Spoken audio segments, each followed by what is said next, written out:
Brass मतलब पीतल, पीतल के तो बर्तन देखे होंगे, वो टैप्स आती हैं, डोर नॉब्स आती हैं, वो इसी एलिमेंट की तो बनी है। बट ब्रॉन्ज जो मेडल दिए जाते हैं वहां पर copper and zinc and tin आ जाते हैं। So this is the only one shot का मतलब ही यही है, हमें फोकस करना है इंपॉर्टेंट टॉपिक पे, सब कवर करके जो फोकस है वो हमारा होना चाहिए उन चीजों पे जो क्वेश्चंस आ रहे हैं जिसमें से। सो ऐसे थोड़े से डिफिकल्ट क्वेश्चंस के लिए रेडी रहना अगर आप कॉम्पिटिटिव एग्जाम की तैयारी कर रहे हो। Hello everyone, this is Sumandeep, आपकी वेदांतु केमिस्ट्री टीचर, एंड स्वागत है आप सबका हमारी वन शॉट सीरीज के इनऑर्गेनिक के क्लास 12 के फर्स्ट सेशन में, जिसमें हम आज करने जा रहे हैं D and F block elements की बात। जी हाँ, पीरियोडिक टेबल में जो भी चैप्टर्स हैं उनमें पीरियोडिक टेबल के ही 3-4 चैप्टर्स हैं, जैसे S P D F block. D and F का तो एक ही चैप्टर आ गया। एस ब्लॉक आप 11th क्लास में भी करते हो एंड पी ब्लॉक की भी बात आ जाती है, पर जो डी ब्लॉक चैप्टर है इसको समझना काफी आसान हो जाता है क्योंकि पीरियोडिक टेबल चैप्टर में आप पूरा बेसिक समझ लेते हो। तो आज की क्लास हम ऐसे ही स्टार्ट करने वाले हैं। पहले हम एक रोड मैप क्रिएट करेंगे कि कैसे समझना है, मतलब जैसे आप ट्रिप पे जा रहे हो तो पहले आप रास्ता समझते हो ना, कि अगर हिमाचल जा रहे हो दिल्ली से तो पूरा एक रोड मैप आपके पास रहता है कि कौन से रास्ते से होकर जाना है। तो बस वही हम करने वाले हैं। पहले हम रोड मैप समझेंगे कि चैप्टर में करना क्या है, सो दैट हमारे माइंड में क्लियर हो कि क्या है पूरे चैप्टर की कहानी, और फिर इसको रटना बिल्कुल भी नहीं है। आज ये मिथ बिल्कुल दूर हो जाएगी कि इनऑर्गेनिक की चीज़ों को हमें क्रैम ही करना है, समझ के करेंगे और चीज़ें आसान भी रहेंगी हमारे लिए। बट जैसे ही डी ब्लॉक के ये वन शॉट के क्वेश्चन आएंगे, इसके अलावा वन शॉट के बाद कुछ क्वेश्चंस भी आएंगे हमारे पास जो कि टॉप 10 क्वेश्चंस है फ्रॉम प्रीवियस ईयर्स, कि ये तो पक्का ही आएंगे एग्जाम में, हम वो भी कर रहे हैं। एंड हम इजीएस्ट क्वेश्चंस भी देख रहे हैं फ्रॉम वेरियस चैप्टर्स, जो कि बहुत ही इंपॉर्टेंट है इन अंडरस्टैंडिंग, कि एक बूस्ट करता है हमारे कॉन्फिडेंस को वो, एंड साथ में ये आइडिया लग जाता है कि ज़रूरी नहीं है कि डिफिकल्ट क्वेश्चंस ही आएंगे। तो ऐसी सारी अपडेट्स के लिए चैनल को सब्सक्राइब कर लीजिए ताकि कोई भी अपडेट आपकी मिस ना हो। चैनल को सब्सक्राइब करके शेयर ज़रूर कर देना अपने फ्रेंड्स के साथ, क्योंकि आज का सेशन होने वाला है बहुत ही ज़्यादा ऑसम। तो फर्स्ट ऑफ ऑल मैंने बता दिया था कि एक पीरियोडिक टेबल है, बट मैंने सिर्फ इसी को क्यों हाईलाइट करा, क्योंकि एक एक करके हम चीज़ों को डिस्कस करने वाले हैं। First of all, periodic table क्या है? इसमें सारे एलिमेंट्स जो मेरे अराउंड हैं, आपके अराउंड हैं, पूरी अर्थ पे हैं, सबको अच्छे से अरेंज करा है in a systematic way, modern periodic table. अब उसमें भी उनको डिवाइड कर दिया एस ब्लॉक में, पी ब्लॉक में, एंड देन नीचे एक ब्लॉक रहता है। वो भी क्यों रहता है, इस चैप्टर में उसका आंसर मिल जाएगा। अब यहाँ पर है डी ब्लॉक, जिसको मैंने हाईलाइट करा हुआ है। सो ये जो डी ब्लॉक है, ये इसकी बात हम आज के लेक्चर में करने तो वाले हैं, बट लेट्स अंडरस्टैंड कि डी ब्लॉक क्यों कहते हैं यहाँ इसको। कोई भी block S P D F 4 ही ब्लॉक हैं, सो इनको ऐसा नाम क्यों दिया है? क्योंकि इलेक्ट्रॉन एंटर कर रहा है, जो लास्ट इलेक्ट्रॉन है वो कहाँ पे एंटर कर रहा है? That is entering D block. D block. अब पूरे चैप्टर के एक रोड मैप को समझते हैं। फर्स्ट ऑफ ऑल, एलिमेंट्स होते क्या हैं, उनकी फिजिकल प्रॉपर्टीज, उनकी इंट्रोडक्शन, उनके जो सेपरेट थोड़े से डिफरेंट नाम रखे होते हैं, जैसे पी एंड एस को कहते हैं रिप्रेजेंटेटिव एलिमेंट्स, तो डी को भी कुछ कहते हैं, वो भी हम देखने वाले हैं। उसके बाद इनकी कुछ प्रॉपर्टीज, फिर पीरियोडिक ट्रेंड्स आ जाते हैं। पीरियोडिक ट्रेंड्स के बाद इनके कुछ जैसे इंपॉर्टेंट कंपाउंड्स हों, जैसे हम ऑक्साइड स्टडी करते हैं, यहाँ पर हम करेंगे KMnO4 एंड K2Cr2O7 की बात इस चैप्टर के आज के वन शॉट वीडियो में। तो यहाँ पर ये एक पीरियोडिक टेबल का खत्म हो जाएगा। सेम चीज़ फिर स्टार्ट होगी एफ ब्लॉक के एलिमेंट्स के लिए, उनकी इंट्रोडक्शन, उनका नाम क्या है, उनकी कुछ खास बातें क्या हैं, उसके बाद वैसे ही कि कौन से पीरियोडिक ट्रेंड्स को फॉलो करते हैं एंड उनके यूजेस। बस इतना सा चैप्टर है। आपका फोकस क्या रहेगा? इनके पीरियोडिक ट्रेंड्स पे, जिसमें मेनली आएंगे ऑक्सीडेशन स्टेट्स एंड कुछ कुछ प्रॉपर्टीज डी ब्लॉक की जो आगे आने वाले चैप्टर्स में यूज होने वाली हैं। बस इतना सा चैप्टर है। It's not even that big. P block तो बहुत ही बड़ा है, हमें एक एक ब्लॉक को पढ़ना पड़ता है। यहाँ पर हमें सीरीज की फॉर्म में देखना पड़ेगा। जैसे मेरे पास ये 4 सीरीज हैं, अब यहाँ पर एक एलिमेंट आ जाता है लैंथेनम। अब ये 57 के बाद बिल्कुल से 72 नंबर स्टार्ट हो चुका है, एंड ऐसे ही एक्टीनियम 89 से सीधा 104। ये कैसे हो गया? क्योंकि ये नीचे चले जाते हैं। यहाँ पर एफ ब्लॉक जो है वो इंट्रोड्यूस हो जाता है, तो यहाँ से ये नीचे चले जाते हैं। सो सबसे पहले हमारे पास, जैसे देख लेते हैं, सबसे पहले मेरे पास स्कैंडियम टू जिंक। यहाँ पर इस चीज़ को याद रखना है, यहाँ से डी ब्लॉक की इंट्रोडक्शन हो जाती है। डी ब्लॉक की इंट्रोडक्शन कैसे होती है? I will just tell you one thing, चाहे वो हम नेक्स्ट करने वाले हैं, बट एक आइडिया दे देती हूँ। जो इस वाले ग्रुप में रहेंगे उनका क्या है 3D1 4s2। 4s2 सब में रहेगा, सब में 4s2 रहेगा, वो फुली फिल्ड शेल रहेगी। बट उसके एक अंदर वाली शेल, हम एक अंदर वाली शेल की बात कर रहे हैं, डी जिसे हम कहते हैं पेनल्टीमेट शेल। जैसे घर में कमरे होते हैं, तो सपोज घर के एक सबसे बाहर वाला कमरा जो बिल्कुल गार्डन के साथ लग रहा है या आंगन के साथ लग रहा है, एक उससे थोड़ा सा अंदर जो कमरा है, दैट इज पेनल्टीमेट। तो पेनल्टीमेट शेल में फिलिंग होगी। अगर इसका नंबर 21 है तो इसमें D1 होगा, अगर इसका नंबर 25 है तो इसमें D5 होगा, अगर इसका नंबर 28 है निकल का तो ये 3D8 होगा। तो ऐसे इसको याद रखना बहुत ही आसान हो जाता है। क्या है, हम क्रैम थोड़ी कर रहे हैं, हम सिर्फ समझ रहे हैं कि कैसे फिलिंग हो रही है। और एंड तक जाते जाते ये हो जाएगी 3D10 एंड 4s2, क्योंकि 30 है एंड में। एंड सेम गोस फिर अनदर वन जो हमारे पास सेकंड डी सीरीज है, वहां पर क्या है, यूटर्बियम से यूटेरियम से हमारे पास कैडमियम तक जा रहा है। इसके बाद हमारे पास हैफनियम से मरकरी तक हम कंसीडर करते हैं। बट ये जो 3 एलिमेंट्स है, इन्हें हम, इनका कुछ एक अलग सा केस रहता है। देखो इनऑर्गेनिक में एक्सेप्शंस ना आए, ऐसा हो ही नहीं सकता, तो इन चीज़ों का ख्याल रखना है थोड़ा सा।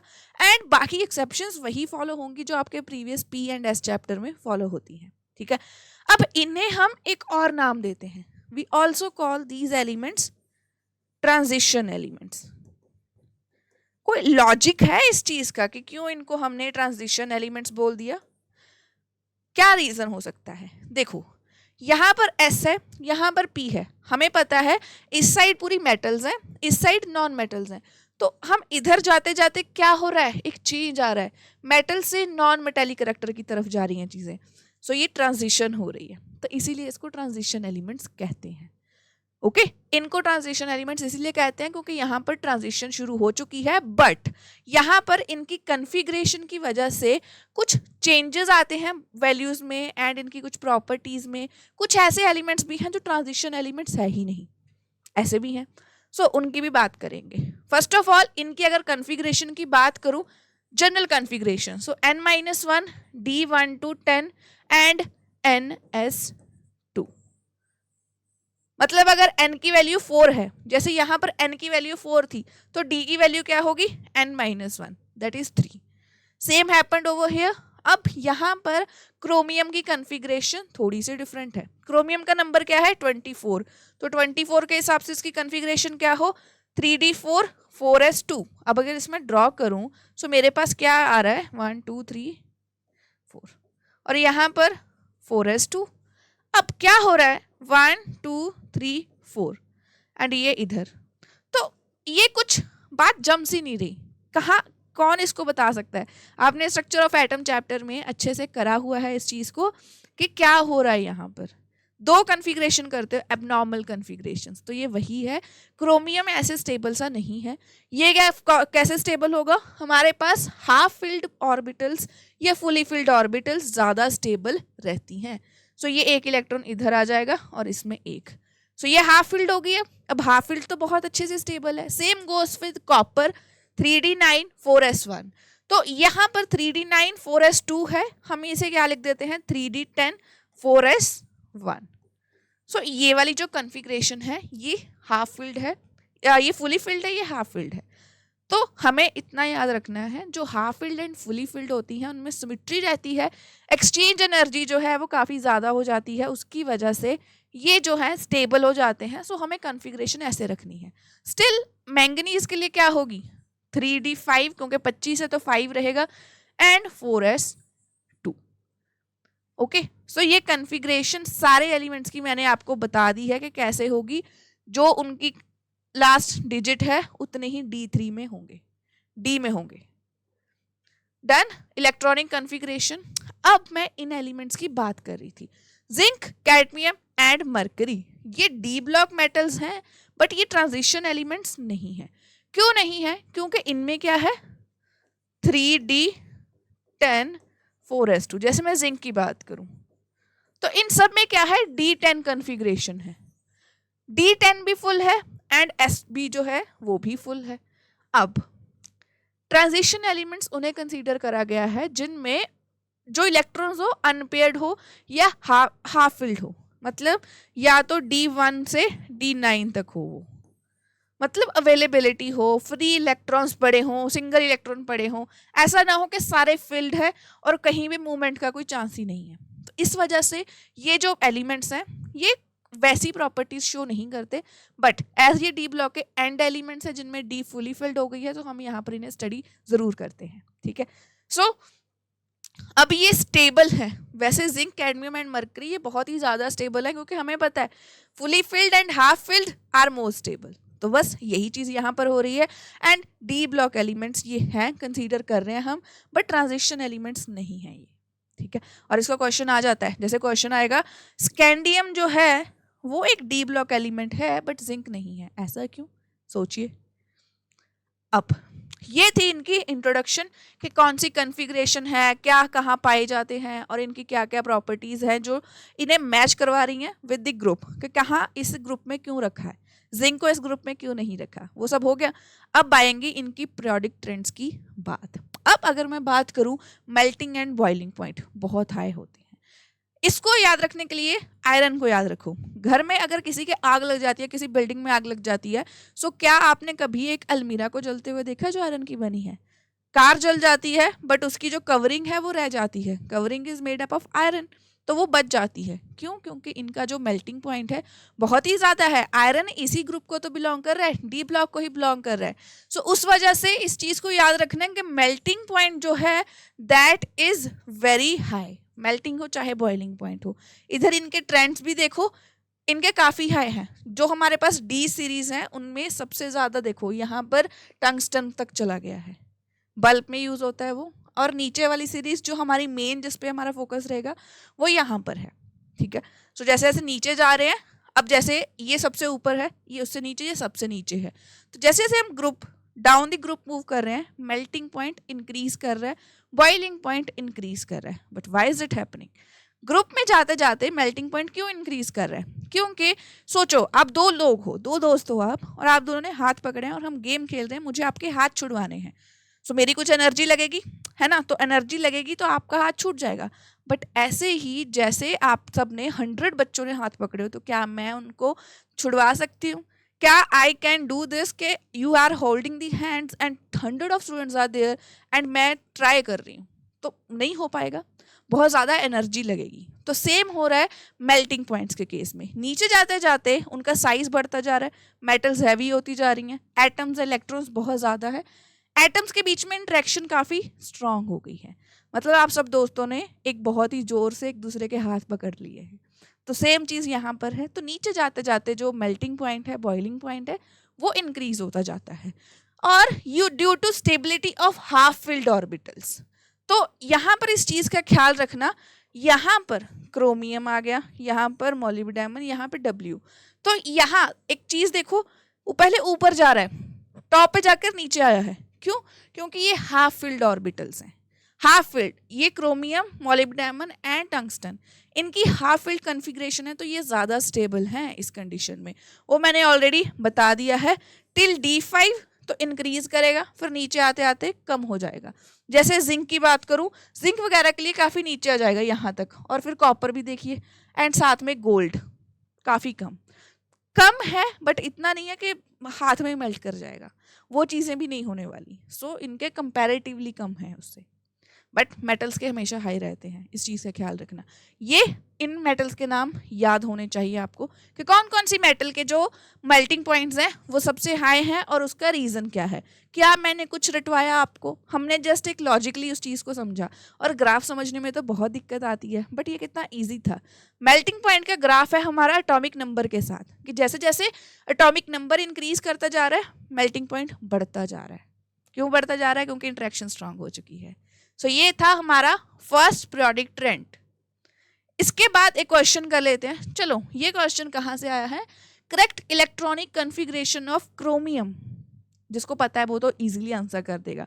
देखो 24 नंबर है, कॉन्फ़िगरेशन क्या होनी चाहिए थी? 3d4 4s2 ये होती, बट यहाँ पर अब क्या है? 3d5 4s1, तो 3d7 3d7 3d5 4s1, B is the right option. अब बी ऑप्शन तो यहाँ पर सही है, बट अगर ये क्वेश्चन आ रहा है तो इसकी जगह पर कॉपर भी आ सकता है, इसकी जगह पर टंगस्टन भी आ सकता है।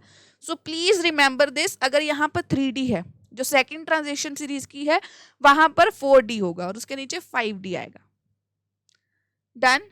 Which of the following element does not have abnormal electronic configuration? This is something I'm leaving for you students. आपको क्या करना है, सारे एलिमेंट्स की कन्फिग्रेशन देखनी है इन चारों की, और फिर मुझे बताना है किसकी एबनॉर्मल नहीं है। मतलब कौन 3D4 से 3D5 में नहीं जा रहा, कौन 3D9 से 3D10 में नहीं जा रहा। बट आई होप जो अभी मैंने पढ़ाया है उसमें ही इसका आंसर गिवन था, उसमें ही देख सकते हो, जाकर पीछे जाकर भी थोड़ा कर लो, बट कमेंट सेक्शन में आपका आंसर ज़रूर होना चाहिए इसका। ओके क्योंकि ये चीज़ें देखने से ही आती हैं। बहुत बच्चे मुझसे पूछेंगे भी क्लास के टाइम पे कि मैम कैसे याद रखना है पीरियोडिक टेबल को, ऐसे ही बार बार क्वेश्चंस को प्रैक्टिस करके। ठीक है, सो ये चीज़ होनी चाहिए। अब एटॉमिक रेडियस की अगर बात करें, ये सेम ट्रेंड फॉलो होंगे जो periodic table S block P block में फॉलो हो चुके हैं। यहाँ पर आ चुकी है बात एटॉमिक रेडियस की इन अ सीरीज। अब हम मूव कर रहे हैं स्कैंडियम से लेकर जिंक तक। अब स्कैंडियम, टाइटेनियम, वेनेडियम, क्रोमियम सारे एलिमेंट्स हैं। जैसे जैसे हम पीरियड में मूव करते जा रहे हैं, हो क्या रहा था, 3D1, 3D2, यहाँ 3D10 तक जा रहे हैं हम। सो इफेक्टिव न्यूक्लियर चार्ज क्या है, इंक्रीज होता जा रहा है। देखो एटॉमिक नंबर बढ़ रहा है, नंबर बढ़ता जा रहा है। एटॉमिक जो नंबर की वजह से न्यूक्लियर जो चार्ज है वो स्ट्रॉन्ग होता जा रहा है, वो +26, +27, +28। बट इलेक्ट्रॉन्स जो हैं वो सेम ही शेल में ऐड होते जा रहे हैं। मतलब घर में नए मेंबर तो आ रहे हैं, बट घर का जो मुखिया है उसका दबदबा बढ़ता जा रहा है, बट लोग वहीं पे आकर उनके अंडर कंट्रोल में आ रहे हैं। सो उसकी वजह से क्या है, साइज ज़्यादा इंक्रीज नहीं करता, साइज ज़्यादा इंक्रीज नहीं करता, साइज डिक्रीज करता है लॉन्ग द पीरियड। बट जब हम नीचे जाते हैं अलोंग द ग्रुप 3D से 4D, 4D से 5D, तो नीचे आते आते तो एक शेल ऐड होती जा रही है ना, नीचे आते आते। देखो पीरियड वाला इतना इंपॉर्टेंट नहीं है जितना ग्रुप का इंपॉर्टेंट है, और ये बहुत ही ज़्यादा इंटरेस्टिंग एंड समझने वाली चीज़ है। तो ध्यान से सुनना, 3D से 4D से 5D आ गए, नंबर ऑफ शेल्स बढ़ते गए, मतलब हमारे पास ऐसे ये चीज़ बढ़ती गई, तो एटॉमिक रेडियस तो इंक्रीज होना बनता था, बट ये ऑब्जर्व ही नहीं हुआ। क्यों? Inorganic is full of exceptions. तो ऐसा क्यों हुआ यहाँ पर? क्योंकि यहाँ पर एक एलिमेंट आ गया था लेंथेनम। लेंथेनम में क्या है, देखो डी की ना इतनी ज़्यादा अच्छी शील्डिंग नहीं है डी ब्लॉक की, तो साइज अगर डी ब्लॉक जो शील्ड कर लेता तो शायद साइज डिक्रीज इंक्रीज नहीं करता, बट रेगुलरली कर रहा था। अब यहाँ पर आ गई ही है 4F, यहाँ पर 4F इंट्रोड्यूस हो चुकी है। अब 4F जब इंट्रोड्यूस हो गई तो 4F की वजह से वहां पर अब इसकी शील्डिंग तो उससे भी बेकार है डी से। देखो एस की शील्डिंग सबसे ज्यादा है। शील्डिंग क्या है, जैसे ये, अब मैंने अपने हाथ आगे कर लिए तो आपको नहीं दिख रहा मेरा face, that is shielding. But इसके आगे मैं हल्का सा दुपट्टा लगा दूं या हल्का सा कर्टेन जिसमें दिख रहा है आर पार, तो वो उसकी शील्डिंग कम है। तो इसको समझो एस की शील्डिंग है। एक इसके बीच में एक और कॉटन का क्लॉथ आ जाए तो उसकी थोड़ी शील्डिंग ज़्यादा होगी, मतलब मेरे हाथ से तो कम होगी बट ज़्यादा होगी। अब इसके बाद एक हल्का सा दुपट्टा लगा दें या हम बहुत ही कर्टेन जो ट्रांसपेरेंट सा हो, उसकी तो शील्डिंग काफ़ी कम हो जाती है। तो बस वही 4F के केस में है। अब नीचे आते आते शील्डिंग की तो बढ़ रही थी, मतलब आप शायद शिफ्ट हो रहे हो डिफरेंट सिटीज़ में, डिफरेंट सिटीज़ में शिफ्ट हो रहे हो, आपके पेरेंट्स घर पे रह गए, तो ऑब्वियसली शील्डिंग क्या है, बीच में डिस्टेंस बहुत ज़्यादा आ गया। बट डेली वीडियो कॉल से बार बार घर वालों से सारा दिन बातें करते रहते हो, या आपके रिलेटिव्स उसी सिटी में रहते हो, तो शील्डिंग इतनी ज़्यादा स्ट्रांग नहीं हुई। आपके रिलेटिव से कहीं ना कहीं घर पे पता चल ही जाता है कि आप कहाँ घूम रहे हो, तो बस वही चीज़ हो गई। तो नीचे आते आते अब शील्डिंग ज़्यादा नहीं है। सो यहाँ पर जो लेंथेनम है, इसके बाद इसके आने से एक टर्म आ जाती है लेंथेनॉइड कंट्रैक्शन। तो साइज जो नीचे आते आते इंक्रीज करना था, अब वो इतना ज़्यादा इंक्रीज नहीं करता। इन दो सीरीज में जो डिफरेंस है, इंक्रीज होना चाहिए था, वो ऑलमोस्ट सेम सा रह जाता है, सेम सा। इसे हम क्या कहते हैं यहाँ पर, lanthanoid contraction. We will call it lanthanoid contraction. इसके बारे में अच्छे से करेंगे जब हम एफ ब्लॉक की बात करेंगे, एंड कुछ आगे आने वाली प्रॉपर्टीज में भी इसकी डिस्कशन अच्छे से होने वाली है। सो लेंथेनॉइड कंट्रैक्शन की वजह से साइज जो ग्रुप में ज्यादा इंक्रीज नहीं कर रहा है। ओके, सो ये चीज का ख्याल रखना है कि कैसे इंपॉर्टेंट है। Down the group it increases but not that much, along the period it decreases regularly. Okay, जैसे यहां पर भी गिवन है before D5 and after that enthalpy of atomization. अब ये क्या आ चुकी है? Enthalpy of atomization, ionization enthalpy पढ़ी थी आपने, इलेक्ट्रॉन गेन एंथैल्पी पढ़ रखी है, electronegativity, but what is enthalpy of atomization? अब ये आ रही है हमारे पास एक चीज को समझाने के लिए। मेटल्स में क्या होती है? मेटेलिक बॉन्डिंग, मतलब मेटल का मेटल के साथ एक काफी स्ट्रॉन्ग इंटरेक्शन रहता है। अब वहां पर एंथैल्पी ऑफ एटमाइजेशन इज कि आप उस इंटरेक्शन को ओवरकम कर रहे हो। एटम एटम के बीच में जो इंटरेक्शन है आप उनको तोड़ रहे हो, तो उसमें जो एनर्जी लग रही है that is enthalpy of atomization. तो ये पहले तो इंक्रीज कर रही है, उसके बाद ये डिक्रीज कर रही है। D10 तक आता है ये डिक्रीज कर जाएगी, बट जब D5 कॉन्फ़िगरेशन है, हाफ फिल्ड है, तो ये काफ़ी इंक्रीज हो जाती है। ठीक है, क्योंकि हाफ फिल्ड है वो नहीं स्टेबिलिटी खराब करना चाहते, वो एटम्स हैं उनके बीच में इंटरेक्शन काफ़ी स्ट्रांग है, इलेक्ट्रॉन्स जो हैं वो अनपेयर्ड हैं। ओके, सो ये एंथैल्पी ऑफ एटमाइजेशन का ट्रेंड है। इसके साथ ही हमारे पास ये रहता है कि मेटल्स जो होती हैं second and third transition series, मतलब जो स्कैंडियम के नीचे वाली सीरीज में है, वहां पर एंथैल्पीज ज्यादा होती हैं। क्यों? मतलब ये मैंने पहले भी बताया था कि ये जो अगर फर्स्ट की है, ये सेकंड की है और ये थर्ड की है, तो थर्ड की ज्यादा क्यों है? क्योंकि नीचे जाते जाते एटॉमिक नंबर क्या कर रहा है? इंक्रीज। कहाँ 22 से सीधा 72 हो चुका है। कितने ज्यादा इलेक्ट्रॉन्स आ चुके हैं, कितने ज्यादा प्रोटॉन्स आ चुके हैं, एटम्स कितने ज्यादा, उनके बीच में इंटरेक्शन स्ट्रांग होगी। सो इसी वजह से एंथैल्पी ऑफ एटमाइजेशन बहुत ही ज्यादा इंक्रीज हो जाती है। ठीक है, so this is an important point. क्यों नीचे जाते जाते melting point, boiling point, enthalpy of atomisation increase कर रही है? क्योंकि वैन डर वाल इंटरेक्शंस जो हैं वो बढ़ चुकी हैं। ओके, इंटरेक्शन बढ़ चुकी है। तो यहाँ पर बात आ जाती है अब एंथैल्पी ऑफ एटमाइजेशन कैसे पीरियड्स में डिफर कर रही है। जब हम नीचे भी मूव कर रहे हैं बट पीरियड में ही बात करते हैं, वहां पर आ जाती है लेंथ इनर्ट कंट्रैक्शन की बात। अब यहाँ पर मैंने बोला था कि आगे आने वाली स्लाइड में है, तो यहीं पर है gradual decrease in atomic and ionic size. तो वो क्यों हो रहा है? Lanthanoid contraction due to, यहां पर मैं मेंशन कर देती हूं, due to poor shielding of 4f orbitals. मतलब D की भी बेकार थी बट P की उससे भी ज्यादा बेकार है शील्डिंग। तो नीचे आते आते साइज इतना भी डिक्रीज नहीं कर रहा है। सो ये हमें दिया था हमारे पास D ऑर्बिटल्स ने poor shielding, D orbital, but यहाँ पर F ऑर्बिटल का ज्यादा कंट्रीब्यूशन रहेगा। ठीक है, एंड आउटर इलेक्ट्रॉन्स जो हैं वो न्यूक्लियस के साथ ज्यादा इंटरेक्शन फील करते हैं। सो वहां पर अब साइज जो है वो कंट्रैक्ट कर जाता है। ठीक है, दैट इज वाई कंट्रैक्ट से कंट्रैक्शन, लेंथेनॉइड कंट्रैक्शन। बहुत इंपॉर्टेंट टर्म है, अगर मैं पूरे चैप्टर की बोलूं तो ये हाईलाइट है। कौन सी? Lanthanoid contraction. सेकंड आती है अब हमारे पास आयनाइजेशन एंथैल्पी। फर्स्ट थी हमारे पास enthalpy of atomization, second is ionization enthalpy. समझना बहुत ही ज्यादा आसान है।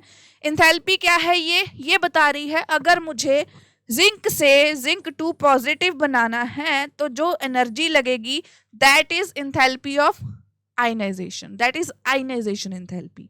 ओके, अब ये जिंक से जिंक 2 पॉजिटिव इलेक्ट्रोकेमिस्ट्री चैप्टर में अच्छे से पता चल गया होगा कि क्या हो रहा है। ऑक्सीडेशन हो रही है, रिमूवल ऑफ इलेक्ट्रॉन हो रहा है। तो ये पूरी एलिमेंट्स क्या है? मेटल्स। एंड मेटल्स क्या होती हैं? मेटल्स होती हैं दानी सज्जन हैं ये, जो हमेशा तैयार रहते हैं डोनेट करने के लिए। सो हमेशा इनके ऊपर पॉजिटिव चार्ज होगा। ओके, सो इनकी एंथैल्पी ऑफ आयनाइजेशन जो है वो कंपैरेटिवली पीरियड के अलॉन्ग जब मूव करते हो तो इंक्रीज ही करेंगी, क्योंकि साइज डिक्रीज कर रहा है। कैसे? जैसे आप यहाँ से D1 से D10 तक जा रहे हो, यहाँ पर D5 है, यहाँ पर भी D5 है। अब हो क्या रहा है? साइज तो उतना ही है, D शेल तो बढ़ ही नहीं पा रही, उतने ही साइज में इलेक्ट्रॉन्स इंक्रीज कर रहे हैं बट साइज कंट्रैक्ट हो रहा है। फिर अब आप उसको इतना जल्द जो पास है उसको आप इलेक्ट्रॉन खींचने की कोशिश कर रहे हो, सो उसकी वजह से क्या है, थोड़ा मुश्किल हो रहा है क्योंकि साइज तो डिक्रीज हो रहा है ना। तो उनकी इंटरेक्शन स्ट्रांग है, न्यूक्लियस के बीच एंड इलेक्ट्रॉन्स के बीच बहुत ही स्ट्रांग इंटरेक्शन है। सो यहाँ पर इलेक्ट्रॉन्स निकालना अलोंग द पीरियड मुश्किल हो जाता है। और इनकी configurations, first ionization enthalpy, second ionization enthalpy, third ionization enthalpy बहुत ही ज़्यादा मायने रखती हैं। अब इसका कंसेप्ट हम अच्छे से समझते हैं। ये मैंने वही जो बताया सेम चीज़ है कि पुअर शील्डिंग हो जाती है 4f इलेक्ट्रॉन्स की, उसकी वजह से यहाँ पर आयनाइजेशन एंथैल्पी जो है वो इंक्रीज करती है इन थर्ड सीरीज, वो सब में ही इंक्रीज कर रही है। अब इसको मैं अगर अच्छे से लिख दूं, लेट्स सी Mn, मैंगनीज है 3d5 4s2। सो ये सारे एलिमेंट्स क्या हैं, ये +2 ऑक्सीडेशन स्टेट दिखाते हैं क्योंकि सबकी टेंडेंसी है कि 4s से इलेक्ट्रॉन्स निकल जाएं। बट जब इलेक्ट्रॉन्स निकलते हैं सबसे पहले 4 से ही निकलेंगे क्योंकि वो आउटर है ना कि d से। अब मैंने एक इलेक्ट्रॉन निकाला, Mn पॉजिटिव बना, 4s1, तो ये है फर्स्ट आयनाइजेशन एनर्जी। मैंने Mn2 पॉजिटिव बनाया, 3d5 4s0, ये है सेकेंड आयनाइजेशन एनर्जी। तो ये बोला गया कि जो फर्स्ट आयनाइजेशन एनर्जी है वो बहुत ही कम है। क्यों कम है? क्योंकि एक इलेक्ट्रॉन निकालना था। अब यहाँ पर ये स्टेबल नहीं है, अब इसकी जो सेकेंड आयनाइजेशन एनर्जी है वो उससे भी ज़्यादा कम होगी क्योंकि उसको स्टेबल होना है, इस फॉर्म में आना है, वो इसमें बिल्कुल भी स्टेबल नहीं है। बट थर्ड आयनाइजेशन एनर्जी क्या होगी, बहुत ही ज़्यादा हाई, जो लगेगी इसमें से इलेक्ट्रॉन निकालने में। So third ionisation energy for manganese, for zinc, इन एलिमेंट्स के लिए बहुत ही ज़्यादा हाई हो जाती है। जैसे जिंक की देखूँ तो क्या है 3d10 4s2, इसके 2 इलेक्ट्रॉन निकालोगे तो ये क्या बच जाएगा 3d10 4s0। एक इलेक्ट्रॉन निकालने में first ionisation energy, second electron निकालने में सेकंड आयनाइजेशन एनर्जी, अब थर्ड निकालना है d10 से, नहीं निकलेगा। तो that is very very very high. Third ionisation energy for these elements, for transition elements is extremely high. Okay, वो इनकी स्टेबिलिटी की वजह से है। Okay, so this is something जो समझने में बहुत ही आसान है, इसमें बिल्कुल भी ऐसा नहीं है कि रट्टा लगाना होगा कुछ। तो चलिए अब कुछ क्वेश्चन सॉल्व कर लेते हैं। जैसे ये क्वेश्चन क्या कह रहा है, विच of the following is not a very hard metal, कौन सी मेटल हार्ड नहीं होगी।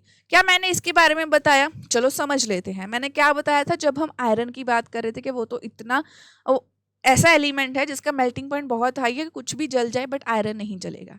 सो वहां पर इसकी बात आती है। सो क्या कौन सा एलिमेंट है जो हार्ड नहीं है, वो एलिमेंट जो डी का है ही नहीं, डी में होते हुए भी डी का नहीं है, वो है जिंक। देखो ये और ये तो बिल्कुल सेंटर में है, इनकी हाफ फील्ड है, तीनों की हाफ फील्ड ऑर्बिटल्स रहती हैं, ये तो बहुत ही ज़्यादा स्टेबल हैं और बहुत ही ज़्यादा हार्ड है। बट जिंक में क्या है हमारे पास 3d10 कन्फिग्रेशन, 3d10 में ये बहुत ही ज़्यादा फुली फिल्ड है, स्टेबल है, तो इसकी ज़्यादा मेल्टिंग पॉइंट और बॉइलिंग पॉइंट भी हाई नहीं है, तो ये हार्ड भी ज़्यादा नहीं है। जिसके मेल्टिंग एंड बॉइलिंग पॉइंट ज़्यादा मतलब वो हार्ड है ना। So zinc was the right answer. Okay, अब बात आती है ऑक्सीडेशन स्टेट की, वैलेंसी की। ये हमें आयनाइजेशन एंथैल्पी के साथ ही समझ आ जाना चाहिए था। अब इसमें क्या हो रहा है आप देखिए, हमारे पास डी ब्लॉक एलिमेंट्स की एक बहुत ही स्पेशल प्रॉपर्टी है। क्या प्रॉपर्टी है? ये है ऐसे एलिमेंट्स जो बहुत ही ज्यादा ऑक्सीडेशन स्टेट शो कर रहे हैं।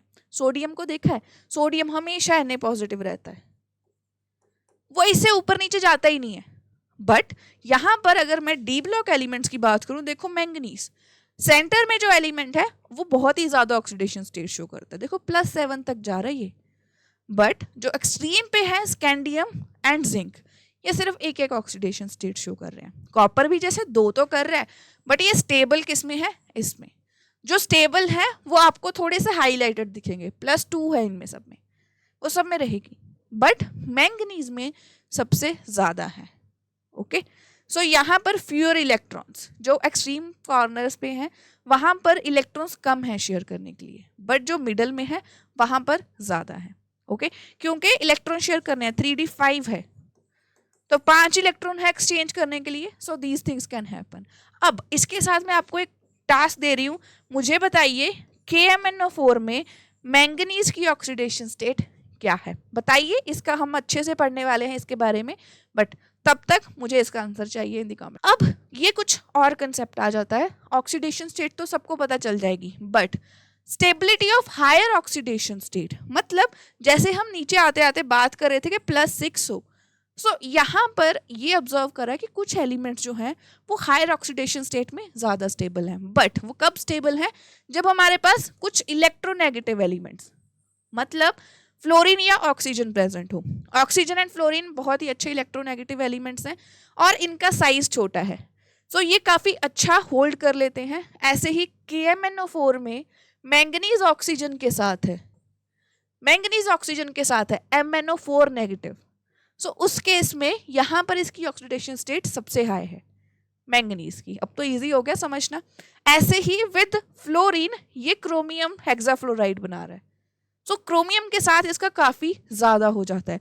जो बाकी एलिमेंट्स हैं जो क्रॉस कर जाते हैं क्रोमियम एंड मैंगनीज को, उनमें सिर्फ हमारे पास कोबाल्ट एंड आयरन यही लोग हैं जो सिर्फ बनाते हैं, बाकी इससे ज़्यादा दे डोंट ट्राई। ओके, ऐसे ही हमारे पास कॉपर की अगर बात करें, ये आयोडीन को छोड़ के सबके साथ बना लेता है, fluorine, chlorine, bromine, but not with iodine. ये आयोडीन को लिबरेट कर देता है। ओके, ये आयोडीन को लिबरेट करेगा।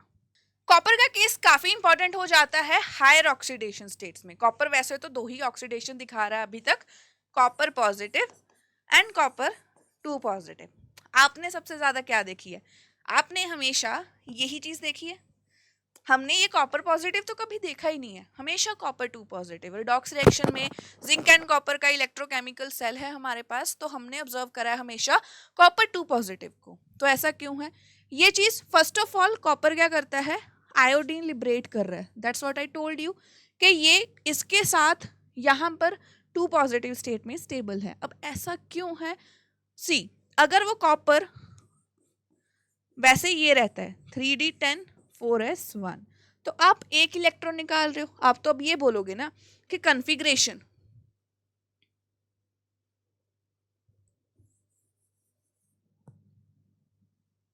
देखो कॉपर का नंबर क्या है 29, सो होना क्या चाहिए इसकी कॉन्फ़िगरेशन को 3d9 4s2 ये होना चाहिए। अब स्टेबल कौन सी है 3d10 4s1, तो हमें लगता है कि हाँ अगर ये एक इलेक्ट्रॉन निकल जाएगा तो ये स्टेबल है कॉपर पॉजिटिव में, बट ऐसा क्यों नहीं हो रहा?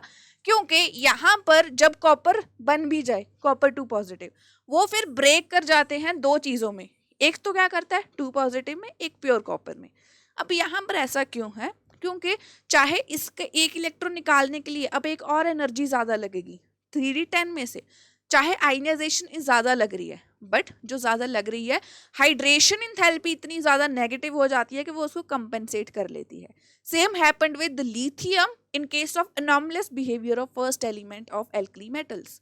सेम चीज यहाँ पर है, लिखा भी है, because of large negative hydration enthalpy of copper positive which is more, copper positive से काफ़ी ज़्यादा है, तो ये चीज़ इसके लिए कंपेंसेट कर देती है। मतलब अगर खर्चा ज़्यादा हो भी रहा है मेरा किसी चीज़ में इन्वेस्ट करने के बाद, सपोज बिजनेस में मेरा खर्चा 5 लाख हो गया, बट 5 लाख मेरे लिए बहुत ज़्यादा था स्टार्टिंग में जब मैंने स्टार्ट ही करा, बट मेरा फ़ायदा 50 लाख हो गया तो मुझे वो बहुत कम लग रहा है। तो सेम चीज़ इधर हुई है, चाहे इलेक्ट्रॉन निकालने में एनर्जी लग गई, बट उसके बाद जो एनर्जी रिलीज हुई है ना उसने उसको कंपेंसेट कर दिया है। ठीक है, सो इसीलिए कॉपर 2 पॉजिटिव में ज़्यादा स्टेबल है। बोर्ड के एग्जाम में इसके आने के चांसेस काफ़ी हाई रहते हैं, and in case of your competitive exams as well, तो ध्यान रखना इस चीज़ का।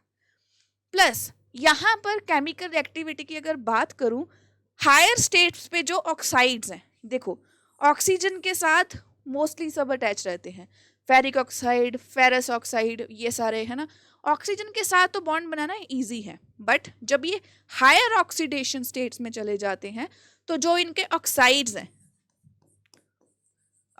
हैं हायर ऑक्सीडेशन स्टेट्स पे एसिडिक हो जाते हैं, एंड लोअर ऑक्सीडेशन स्टेट पे वो बेसिस हैं, वो बेसिक ऑक्साइड्स होते हैं। इस चीज को लिख लो, बस एज इट इज याद रखना है। अगर आपके पास ऑक्सीडेशन स्टेट +4 +5 +6 +7 तक आ रही है, मतलब वो एसिडिक ऑक्साइड है, ठीक है। अब यहाँ पर केमिकल रिएक्टिविटी की बात करूं तो ये वही चीज है जो इलेक्ट्रोकेमिकल सीरीज में पढ़ाई जाती है कि जो जिंक है वो ऑक्सीडेशन क्यों करता है। आयरन जो है वो काफी अच्छा है ऐसे ही केस में, बट कॉपर जो है वो नहीं करता ज्यादा रिएक्ट। कॉपर हो गया, मेरे पास गोल्ड है या प्लेटिनम है या सिल्वर है, they are not very reactive. इनके जो इलेक्ट्रॉन पोटेंशियल की वैल्यू जाती है ना, जिसे हम कह देते हैं SRP, SRP वैल्यू है स्टैंडर्ड रिडक्शन पोटेंशियल की वैल्यू, उसकी का पॉजिटिव आ जाती है। बाकी एलिमेंट्स तो नेगेटिव रहना चाहते हैं, बट इसकी पॉजिटिव आ जाती है, ये लेस रिएक्टिव है। अगर केमिकल रिएक्टिविटी की बात करें, नॉर्मली एसिड्स के साथ रिएक्ट भी नहीं करता, कंसंट्रेटेड और उनके टेम्परेचर की कंडीशंस का काफी ख्याल रखना पड़ता है। ऐसे ही passive due to non oxidising agent, oxidising agent. अब ये क्या है, ये एक्ट करते हैं, ये अच्छे हैं, बट ज्यादा कौन से रिएक्टिव हैं, ये वाले जो एलिमेंट्स हैं ये ज्यादा रिएक्टिव हैं। ओके, सो chemical reactivity again extreme ends पे ज्यादा अच्छी नहीं है, बट मिडल में ज्यादा अच्छी है। एंड कॉपर की तो बहुत ही खराब है। अब हो गया हमारा केमिकल रिएक्टिविटी का पार्ट भी खत्म। देखो इसमें कुछ ज़्यादा नहीं है। अगर आपको इलेक्ट्रोकेमिकल सीरीज अच्छे से आती हैं तो केमिकल एक्टिविटी समझने में दिक्कत नहीं आनी चाहिए।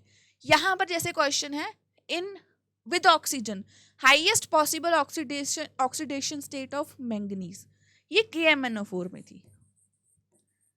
तो हिंट मैं दे रही हूँ KMnO4। अब KMnO4 में हाईएस्ट ऑक्सीडेशन स्टेट इसकी क्या रहेगी, वो आपका टास्क है बताना। इसको कैलकुलेट करो, इसमें आ जाएगी, और मैं इसकी ऑक्सीडेशन स्टेट बताऊंगी जब हम KMnO4 के बारे में पढ़ने जा रहे होंगे, ठीक है। Next, out of manganese oxide, vanadium oxide, chromium oxide, basic oxides कौन से हैं, इसके लिए भी मैं हिंट ड्रॉप कर रही हूँ। हिंट क्या है, जो मैंने लिखा था, higher oxidation state means acidic, lower oxidation state means basic.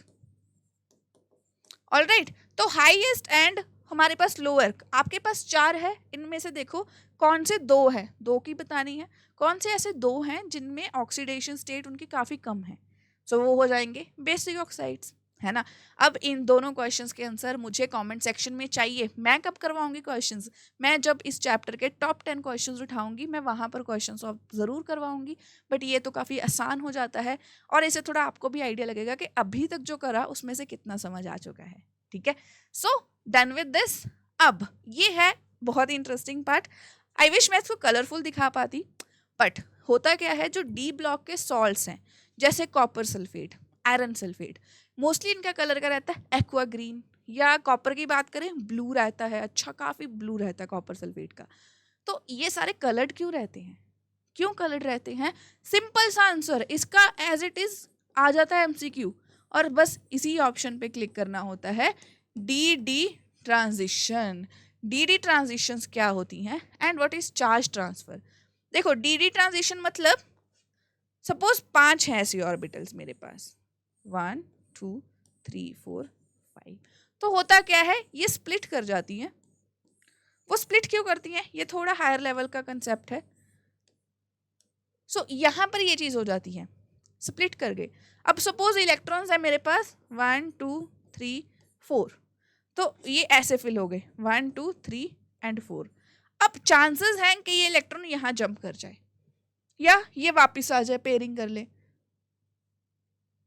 तो उस केस में क्या रहता है, यहाँ पर जब जंपिंग होती है उसे कहते हैं DD ट्रांजिशन। ये भी D है, ये भी D है, तो DD ट्रांजिशन। अब जब इलेक्ट्रॉन जंप करेगा ऊपर से नीचे, वो कुछ एनर्जी अब्सॉर्ब करके जाएगा, एनर्जी अब्सॉर्ब करेगा, फिर वो नीचे भी आएगा तो एनर्जी रिलीज करते हुए आएगा।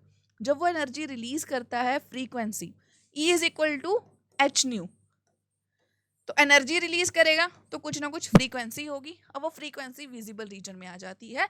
इसकी वजह से ये काफ़ी कलर्ड रहते हैं। एंड कलर जो होता है वो कॉम्प्लीमेंट्री कलर होता है, जो अब्जॉर्ब करा, ओके, जो अब्जॉर्ब करा उसको कॉम्प्लीमेंट्री कलर आएगा। ये मैंने बता भी दिया है, high energy and low energy D orbital, तो ये ट्रांसफर करती हैं। But what is charge transfer? ये तो तब था जब इनमें अनपेयर्ड इलेक्ट्रॉन थे। सपोज मेरे पास यहाँ पर फुली फिल्ड होते, यहाँ पर 10 के 10 इलेक्ट्रॉन्स होते। सो अब क्या लगता है, अब कहाँ से जंपिंग होती? अब तो यहाँ पर जंप पॉसिबल नहीं है ना, we can not make any jump from here to there. तब उस केस में डी ट्रांजिशन नहीं होती। सो वो कंपाउंड्स कलरलेस होंगे जिसमें फुली फिल्ड कन्फिग्रेशन होगी। ध्यान से सुनना इस चीज को, वहां पर कलरलेस होंगे। D10 हो या D0 हो, D10 D0, I will show you, हम एक लिस्ट देखेंगे उसमें समझ आ जाएगी। बट जब अनपेयर्ड नहीं होते वहां पर चार्ज ट्रांसफर का केस रहता है, जो आएगा नेक्स्ट चैप्टर कोऑर्डिनेशन कंपाउंड में। फुल चैप्टर बना है इस चीज पे, चार्ज ट्रांसफर का, अच्छे से करेंगे उस चीज को। वहां पर क्या होता है, इलेक्ट्रॉन्स डोनेट कर दिए जाते हैं कोऑर्डिनेट बॉन्ड से। ओके, अब मेरे पास यह है वही चीज, कॉम्प्लेक्स कंपाउंड की फॉर्मेशन का टॉपिक। यहां पर मैंने फर्स्ट ऑफ ऑल इसको समझने से पहले एक कलर्स की लिस्ट देख लेते हैं। ये देखो, D0 कलरलेस, मतलब स्कैंडियम 3।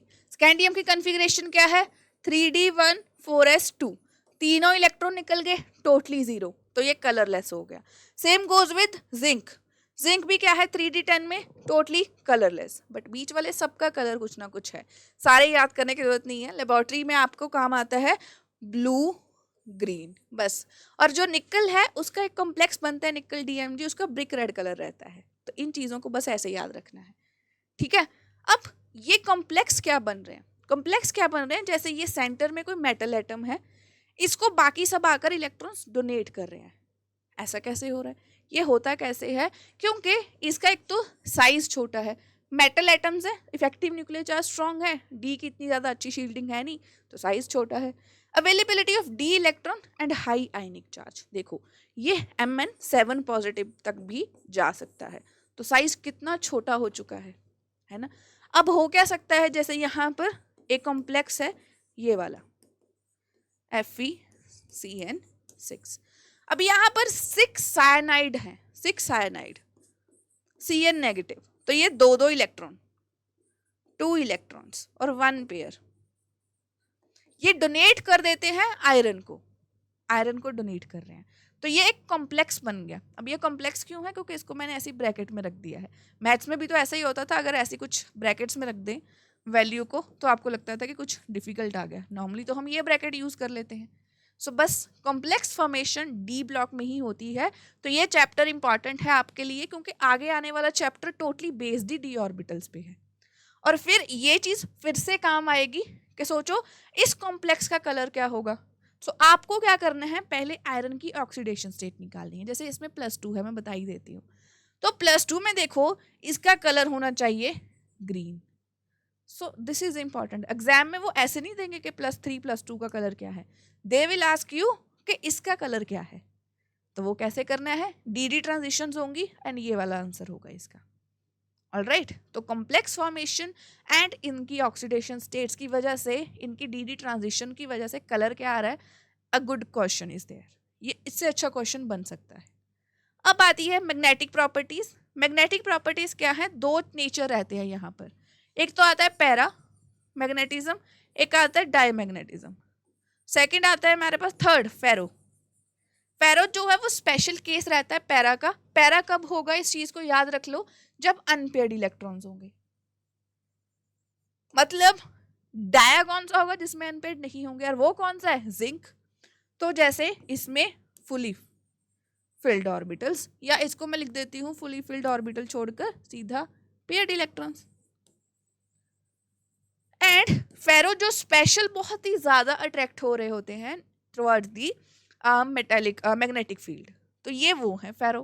पैरा भी होते हैं but feebly attracted, but dia तो नहीं होंगे। पेयरिंग, जब भी एक एटम है और न्यूक्लियस है, उसके अराउंड इलेक्ट्रॉन रिवॉल्व कर रहा है, तो उसकी ना एक मैग्नेटिक वो एक्सिस के लॉन्ग भी मूव कर रहा है, जैसे अर्थ घूम रही है सन के अराउंड, बट अर्थ अपने एक्सिस के लॉन्ग भी घूम रही है। तो अर्थ के भी तो मैग्नेटिक पोल्स है ना, साउथ एंड नॉर्थ, तो same is there for elements, क्योंकि वो वहां पर भी वैसा ही रोटेशन हो रहा है। सो हमारे पास एक फॉर्मूला आता है, mu is equal to n+2, और इसको दिखाते हैं यूनिट्स बोहर मैग्नेटॉन, मतलब अगर वैल्यू आ रही है 3.12 that is 1 BM। 3.12 BM. Bohr magneton. Mu is magnetic moment. Mu है मेरे पास magnetic moment. And what is n? Can you guess what is the value of n? या n किसे बताया है? n है मेरे पास unpaired इलेक्ट्रॉन. तो इससे क्या पता चल रहा है? जितने ज्यादा n की वैल्यू हाई होगी, मैक्सिमम मतलब जितने अनपेयर्ड इलेक्ट्रॉन है, वो किस में पॉसिबल है? जैसे D5 में. D5 में क्या हो सकता है? It's like 1 2 3 4 5. तो D5 में ऐसी कॉन्फ़िगरेशन आ चुकी है. उस केस में अनपेयर्ड इलेक्ट्रॉन सबसे ज्यादा एंड उसकी मैग्नेटिक मोमेंट की वैल्यू सबसे ज्यादा, वो उतना ही ज्यादा पैरामैग्नेटिक होगा एंड वो ज्यादा अट्रैक्टेड रहेगा towards the magnetic field, right. अब यहाँ पर इस चीज का ख्याल रखना है कि डाई, पैरा एंड कौन से वाले फेरो हो सकते हैं. Important, this is the expression. वो समटाइम्स क्या दे देते हैं, आपको वैल्यू दे दी कि 3.12 है, आप बताइए कि कितने अनपेयर्ड इलेक्ट्रॉन्स होंगे, तो उल्टा जाना है फिर आपको, ठीक है. सो ये एक्सप्रेशन पे क्वेश्चंस आते हैं. अब ये है मोस्ट इंटरेस्टिंग पार्ट जो मुझे लगता है, कैटालिटिक प्रॉपर्टीज. क्योंकि मैंने इतने रिएक्शंस देख रखे हैं. हेबर प्रोसेस का नाम ले लो जिसमें अमोनिया बन रहा है.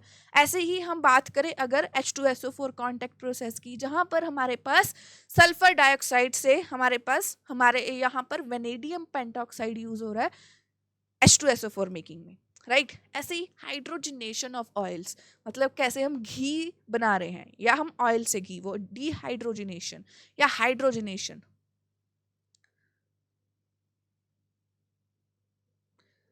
जब हम बात करते हैं हाइड्रोजनेशन, वहां पर भी एक कैटलिस्ट यूज होता है, निकल, पैलेडियम, पैलेडियम. ये सारे क्या है? Vanadium pentoxide. वेनेडियम क्या है? यहाँ पर हमारे पास निकल यहाँ पर अमोनिया बन रहा है, वहां पर कौन सा यूज हो रहा है? आयरन. Iron with molybdenum. तो ये सब क्या है? ये सब डी ब्लॉक के तो एलिमेंट्स हैं. तो डी ब्लॉक के एलिमेंट्स में ऐसा क्यों हो रहा है? यहाँ पर ये एलिमेंट्स आ रहे हैं, तो ये एक सरफेस पे व्हाट इज हैपनिंग, ये है हार्ड मेटल्स. डी ब्लॉक के एलिमेंट्स हैं हार्ड मेटल्स. अब जब ये हार्ड मेटल्स हैं, now what they do, they provide a surface कि आइए, बैठिए, काम करिए और जाइए. तो ये वो प्रोवाइड करती हैं. यहाँ पर एक सरफेस प्रोवाइड कर देती हैं जिसके ऊपर रिएक्शन होता है, और जितना ज्यादा सरफेस उतना अच्छा reaction. Another thing, variable oxidation state. बहुत ज्यादा ये इंपॉर्टेंट है कि ये जैसे ही कोई अदर एलिमेंट आ रहा है, मेटल का सरफेस उनके साथ ऑक्सीडेशन चेंज करके बॉन्ड्स वगैरह बना ले, और वो ना हो कि जैसे सोडियम है, सोडियम का तो पक्का है कि वो पॉजिटिव से हिलेगा नहीं, बट डी ब्लॉक के क्या कहते हैं, नहीं हमारे साथ ऐसा कुछ नहीं है, हम उस अकॉर्डिंगली चेंज हो जाएंगे. सो जैसे ये निकल 2 पॉजिटिव, निकल उससे ज़्यादा भी जा सकता है, प्लेटिनम भी ऐसा कर सकता है, बट सोडियम नहीं करता. सो वेरिएबल ऑक्सीडेशन स्टेट और उनका साइज, उसके साथ ही इनका हार्ड मेटल का सरफेस, ये सारे रीजंस हैं कैटालिटिक प्रॉपर्टीज के लिए. एंड यहाँ पर वेनेडियम ऑक्साइड, यहाँ पर हेबर प्रोसेस एंड निकल का, ये सारे जो मैंने नाम लिए थे ये सब मेंशन्ड हैं यहाँ पर. एटलीस्ट इनका नाम तो याद होना चाहिए आपको. पी ब्लॉक से भी याद है क्योंकि वहाँ पर हम नाइट्रोजन की बात करते हैं, और यहाँ पर कॉन्टैक्ट प्रोसेस में सल्फर की बात करते हैं, वो भी पी ब्लॉक का एलिमेंट है, और इसकी बात आती है जीओसी में. सो सारे चैप्टर्स लिंक्ड हैं. ऐसा कुछ नहीं है कि आप एक चैप्टर छोड़ दोगे तो आप यहाँ पे कर लोगे, क्योंकि फिर यहाँ पर ये चीज़ समझ नहीं आती, ठीक है. सो इनके नाम समझना काफ़ी इजी है जब आप इस चैप्टर को स्टडी कर लेते हो कि अच्छा इसीलिए यहाँ पर हमारे पास यहाँ आयरन यूज़ हुआ, क्योंकि उसकी ऑक्सीडेशन स्टेट, वो एक हार्ड एलिमेंट है. ये सारे कंट्रीब्यूट कर रहे हैं उसके कैटालिटिक प्रॉपर्टीज के लिए. अब ये है formation of interstitial size. Possibility है कि यहाँ पर ये मेटल्स के एटम्स हैं, जो ग्रीन ग्रीन आपको दिख रहे हैं, ये मेटल के एटम्स हैं, बीच में छोटे छोटे फंस गए आकर. What is interstitial? जैसे बस में सीट पे बैठे हैं लोग फंस कर, तो एक छोटा सा बच्चा बीच में आके फंस जाता है कि मेरे को भी बिठा लो. बस वो छोटा सा बच्चा क्या है, ये नाइट्रोजन हो सकती है, ये हाइड्रोजन हो सकता है, कुछ ऐसे एलिमेंट्स.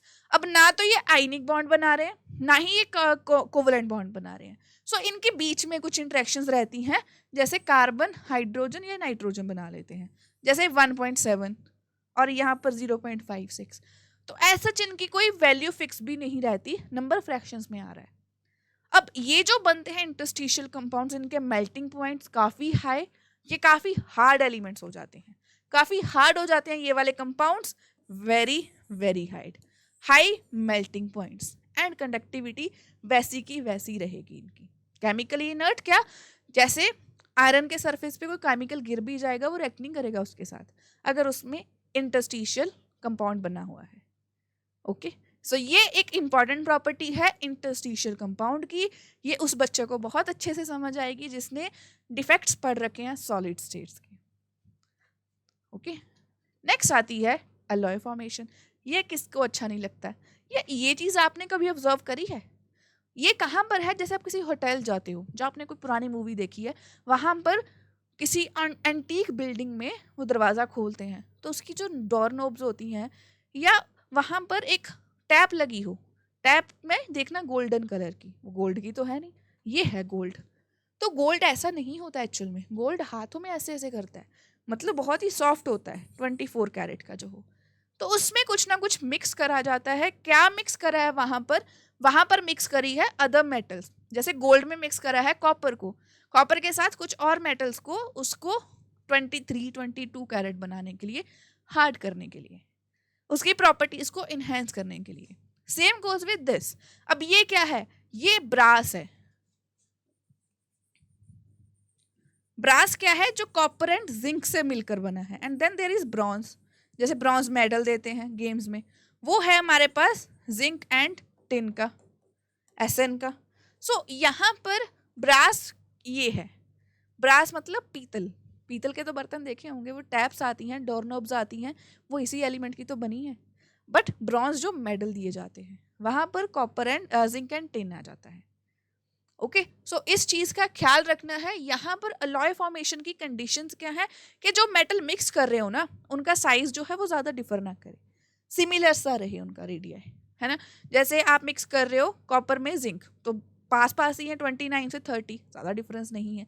उनकी इजी टू शेप होती है, लाइटर इन वेट। जैसे स्टील भी बनती है, स्टील में भी आयरन के साथ और एलिमेंट्स मिक्स हो रहे हैं तो वो स्टिफ ज़्यादा हो जाती हैं और उनकी करोजन नहीं होती। स्टील के बर्तन मम्मी दिन में इतनी बार धो लेती है, क्या उनको जंग लगता है? नहीं लगता ना। इतनी बार वो पानी के सोप की कांटेक्ट में आ रहे हैं बट स्टिल दे आर जैसे हैं वैसे ही रहेंगे। सो ये कहाँ पर पॉसिबल है? इन केस ऑफ अलॉयज। तो ये बहुत ही ज़्यादा मैटर करती हैं हमारी डेली लाइफ में। तो डी ब्लॉक एलिमेंट काफ़ी ज़्यादा जुड़ा हुआ है हमारी लाइफ से, ठीक है। This is important. अब ये कुछ क्वेश्चंस कर लेते हैं। Which of the following metal is used with copper in the formation of alloy brass? ये अभी मैंने पीतल के लिए लिखा था। क्या आप इसका आंसर बता सकते हो कमेंट सेक्शन में? चलिए जल्दी से देखते हैं। कॉपर कार्बन था क्या, सिल्वर था या आयरन था? ऑब्वियसली जिंक था। तो कॉपर एंड जिंक जब मिलते हैं दे मेक ब्रास, जो कि एक बहुत ही यूजफुल हमारे लिए अलॉय है। Okay, and then this question, अरे यहाँ पर देखकर डर जाओगे, इसमें डरने वाली कोई बात नहीं है। उन्होंने आपको क्या दी है कि कंपाउंड है 24 नंबर, सॉरी मेटल है 24 नंबर की। 24 क्या है? क्रोमियम। उनका स्पिन मैग्नेटिक मूवमेंट आपको 15 दे रखा है, 15 Bohr magnetons, number of unpaired electrons. Mu is equal to n+2। यहाँ पर है ये 15 अंडर, और यहाँ पर आपको निकालना है n+2। तो ये अंडर से अंडर कैंसिल हो जाएगा। What is left behind? n is equal to n+2। So इसको सॉल्व करके n की वैल्यू आएगी 3। सो n की वैल्यू 3 आ रही है, so just that is the answer, D. Okay, आप इसको आगे सॉल्व भी कर सकते हो but I know this part is easy. तो यहाँ पर n की वैल्यू 3 है, और जब ये क्वेश्चंस एटलीस्ट 40 क्वेश्चंस कर लोगे इसके बेस्ड पे तो आपको याद हो जाएंगी कि n1 अगर एक इलेक्ट्रॉन अनपेयर्ड हो तो क्या वैल्यू आएगी, अगर 2 अनपेयर्ड, 3 अनपेयर्ड, तो ये याद रह जाती है, ठीक है। So this is how you do it. अब इसके साथ ही हमारी प्रॉपर्टीज वाला टॉपिक जो है वो खत्म हो चुका है। अब बात आती है डी ब्लॉक के कुछ कंपाउंड्स की जो कि बहुत ज़्यादा इंपॉर्टेंट है। जैसे ये है potassium dichromate, K2Cr2O7 and KMnO4 potassium permanganate, दोनों ही बहुत ही अच्छे ऑक्सीडाइजिंग एजेंट्स हैं। लेबोरेटरी में आप बार बार यूज़ करने वाले हो। ये कलर तो सबने देखा होगा, मैंने अपने ग्रेजुएशन के डेज में बहुत ही ज़्यादा यूज़ करा है दोनों को, KMnO4 एंड K2Cr2O7। तो केमिस्ट्री के बच्चे जो आगे जाकर लैब्स में काम करते हैं उनके लिए ये बहुत ही पेट केमिकल कह सकते हैं, वो रह जाता है, क्लोज रिलेशनशिप आता है। बट इसको ऑब्टेन कैसे करते हैं? From chromite ore. Chromite ore से कैसे करते हैं वो मेथड ऑफ ऑपरेशन में आएगा। सो हमें 3 चीजें देखनी है, मेथड ऑफ ऑपरेशन, फिर इसके रिएक्शंस क्या है, एंड बीच में इसकी जैसे कलर क्या है, मेल्टिंग पॉइंट क्या है, वो सारी प्रॉपर्टीज। तो चलिए यहाँ पर ये एक ओर रहती है। ओर क्या होती है? ऐसा एक जैसे ये कीमती सा पत्थर जिसमें हाई चांसेस हैं कि ये प्रेजेंट होगा, तो वो होती है ओर। अब जरूरी नहीं है जो मेरे घर के बाहर पत्थर पड़े हैं वो ओर ही हो, मिनरल तो वो है, बट वो उसमें मतलब कोई ना कोई एलिमेंट तो है ही, फॉस्फोरस होगा, उसमें कार्बन होगा, बट उसमें ये नहीं हो सकता। सो ये चांसेस सिर्फ ओर्स में होते हैं। अब इसको बनाते कैसे हैं? 3 स्टेप्स है मेरे पास। पहले क्रोमाइट ओर को लिया जाता है, उसको ट्रीट करते हैं अल्कलाइन सोल्यूशन से इन द प्रेजेंस ऑफ ऑक्सीजन, तो हमारे पास बनता है सोडियम क्रोमेट। सोडियम क्रोमेट बनता है, दोनों ही रिएक्शन सेम है। सो सोडियम क्रोमेट मेरे पास बन रहा है। अब जो सोडियम क्रोमेट है वहां पर उसको ट्रीट करा जाता है एसिड के साथ। ओके, अब ये सोडियम क्रोमेट को जब एसिड के साथ ट्रीट करा तो सोडियम डाइक्रोमेट बन गया। डाइक्रोमेट, ध्यान रखना, CrO4 डाइक्रोमेट मतलब 2 क्रोमियम आ गए। अब जब वो हुआ साथ के साथ मेरे पास उसमें हमें तो चाहिए था पोटाशियम डाइक्रोमेट, ये मेरे पास क्या बना है? Sodium dichromate. तो मुझे डबल डिस्प्लेसमेंट रिएक्शन करवाना होगा विद KCl। तो जब वो हुआ सोडियम क्या करेगा? इसको रिप्लेस NaCl, Na तो हमेशा तैयार रहता है सोडियम के क्लोरीन के साथ जाने के लिए। सो मेरे पास ऐसे पोटाशियम डाइक्रोमेट बनता है। फर्स्ट स्टेप में हमारे पास जो ओर थी उसको रिएक्ट करवाया गया किसके साथ? With some base in the presence of oxygen. दूसरे स्टेप में उसको एसिड के साथ ट्रीट करो क्रोमेट से डाइक्रोमेट बनाने के लिए। थर्ड स्टेप में डाइक्रोमेट से सोडियम डाइक्रोमेट से पोटाशियम डाइक्रोमेट बनाया गया हमारे पास डिस्प्लेसमेंट रिएक्शन से। बस ये 3 स्टेप्स हैं, जैसे मैंने बोल दिए। दोबारा दोबारा मेरी लाइंस को सुनते रहना, एक बार देख लोगे, लिख लोगे, समझ में आ जाएगा। ठीक है, अब कलर तो इसका यही है, बहुत ही ब्राइट कलर रहता है, मेल्टिंग पॉइंट भी इसका हाई है 670 K। ठीक है, इसको मतलब अगर आप नॉर्मल टेम्परेचर पे रख दोगे, पड़ा ही रहता है लेबोरेटरीज में, तो इसको ऐसे कोई फर्क नहीं पड़ता। अब पानी में अच्छे से डिजोल्व हो जाता है ये, कोल्ड वाटर में थोड़ा टाइम लगेगा, बट हॉट वाटर में बहुत जल्दी डिजोल्व हो जाता है। क्यों हो जाएगा? 7 ऑक्सीजन है, K2Cr2O7, और ये तो 2K पॉजिटिव भी देगा, यहाँ पर ऑक्सीजन भी है हाइड्रोजन बॉन्डिंग के लिए, तो काफ़ी अच्छा बॉन्ड बनाता है एंड इंट्रैक्शन की वजह से ये डिजोल्व करता है। ऐसी बॉटल तो देखोगे ही देखोगे लेबोरेटरी में। ठीक है, सो ये इंपॉर्टेंट है। अब बात आती है इसके रिएक्शंस की, और रिएक्शंस में हमें यही देखना है, मेन पॉइंट इसके रिएक्शन में क्या है मैं बता देती हूँ। इसका ऑक्सीडाइजिंग नेचर, ये काफ़ी अच्छा ऑक्सीडाइजिंग एजेंट है, बट वो कैसे है वो समझना है। बट उससे पहले थोड़े से रिएक्शंस भी देख लें, जैसे एक्शन ऑफ हीट, मतलब जैसे ही आपने इसको हीट करा ये डिकम्पोज करेगा, ये तो हमें पता ही है। ये 2 चीज़ों में डिकम्पोज करेगा, हमारे पास पोटाशियम क्रोमेट में एंड हमारे पास क्रोमिक ऑक्साइड में। अब एग्जाम में ये मैंने क्यों ऐड करा? एग्जाम में ये क्वेश्चन पूछ लेते हैं कि जब इसको हीट करा तो ये डिकम्पोज कर रहा है क्रोमाइट के ऑक्साइड में, तो पूछेंगे क्रोमाइट के ऑक्साइड की ऑक्सीडेशन स्टेट क्या है। तो जैसे मैंने अभी तक किसी की निकाल के नहीं बताई आपको, इसको कैसे लेते हैं? 2x, कितने ऑक्सीजन है? 3, 2 से कर लीजिए and 0, so 2x - 6 = 0, x = +6 and 3। तो ये क्वेश्चन आता ही आता है, दे आस्क यू कि क्रोमिक एसिड में क्या ऑक्सीडेशन स्टेट है इसकी। सो प्लीज निकालना सीख लो, जिसको नहीं आता है, आइडिया है नहीं है, सो रिमेंबर दीज थिंग्स। तो 2 है हमारे पास क्रोमेट एंड डाइक्रोमेट, दोनों ही इंटरकन्वर्टेबल हैं एक दूसरे में। जैसे अगर आपने pH चेंज कर दी तो हम इसकी स्ट्रक्चर भी देखने वाले हैं। जैसे यहाँ पर देखो, क्रोमेट आयन की स्ट्रक्चर ये है CrO4 2 नेगेटिव, CrO4 2 नेगेटिव, एक क्रोमियम। यहाँ पर भी टेट्राहेड्रल स्ट्रक्चर है, बट 2 टेट्राहेड्रल ज्वाइन कर गए हैं, तो बीच में एक CrO-Cr बॉन्ड आ चुका है। इससे क्वेश्चन आएगा अभी, तो इसकी स्ट्रक्चर अच्छे से देख लेना। बीच में एंगल है 126 डिग्री का, 2 टेट्राहेड्रल यूनिट्स ज्वाइन करी हैं, बट यहाँ पर एक ही है, और ये दोनों इंटरकन्वर्टिबल हैं, जैसे ये आप pH वेरी कर देते हो तो। ठीक है, अब अब इसका ऑक्सीडाइजिंग नेचर, जो कि इसका सबसे मेन पॉइंट है कि बहुत ही अच्छा ऑक्सीडाइजिंग एजेंट है। कैसे? ये हमेशा ऑक्सीजन जो है वो रिलीज कर देता है। ओके, सो यहाँ पर ऑक्सीडेशन कैसे करता है? क्योंकि देखो इसमें है +6 ऑक्सीडेशन स्टेट क्रोमियम में, और ये जा रहा है क्रोमियम 3 पॉजिटिव में। अब ये वहाँ पर क्यों जा रहा है? क्योंकि मैंने आपको बताया था जो D5 है ना, वो ब्रेक कर जाती है D3 एंड D2 में, जब मैं बता रही थी कलर कॉम्प्लेक्स फॉर्मेशन। तो अगर ये D3 रह जाता है ना, तो ये यहाँ इसकी हाफ फिल्ड कन्फिग्रेशन आ जाती है। तो यहाँ पर इसकी हाफ फिल्ड कन्फिग्रेशन जब आ जाती है तो ये ज़्यादा स्टेबल रहता है। सो इसका टेंडेंसी यही रहता है कि 6 से 3 में जाए। अब इलेक्ट्रॉन क्या कर रहा है? ये गेन, इलेक्ट्रॉन गेन कर रहा है, मतलब रिडक्शन कर रहा है। बट जब खुद की रिडक्शन हो रही है तो दूसरे की क्या कर रहा है? ऑक्सीडेशन। तो जो दूसरे की ऑक्सीडेशन करवाए वही तो ऑक्सीडाइजिंग एजेंट, इसीलिए तो ऑक्सीजन रिलीज करवा रहा है। ठीक है, सो ये चीज याद रखनी है। क्वेश्चन एज इट इज आ जाता है कि क्रोमियम 3 पॉजिटिव स्टेट में क्यों जाना चाहता है। Okay, so it is clear over here कि ये इस ऑक्सीडेशन स्टेट से इसमें जाने में D3 में ज्यादा स्टेबल है। और ये रिएक्शन, अब इसके रिएक्शंस भी हमें याद रखने पड़ते हैं कि कहाँ पर ये एल्कलाइन मीडियम में एंड बेसिक मीडियम तो हो गया, न्यूट्रल एंड एसिडिक मीडियम में कैसे एक्ट करता है। तो वो सारे बेसिक रिएक्शंस हैं, आपको याद करने पड़ेंगे। अब यूजर्स कहाँ हैं इसके? इसको सारे यूजर्स तो वैसे मेंशन है, बट इसका यूज होता है डाई वगैरह में। डाई में इसको एजो कंपाउंड्स बोल देते हैं, एजो कंपाउंड्स। अब जो एजो कंपाउंड्स हैं दे आर कलरफुल, जो डाई वगैरह होती है।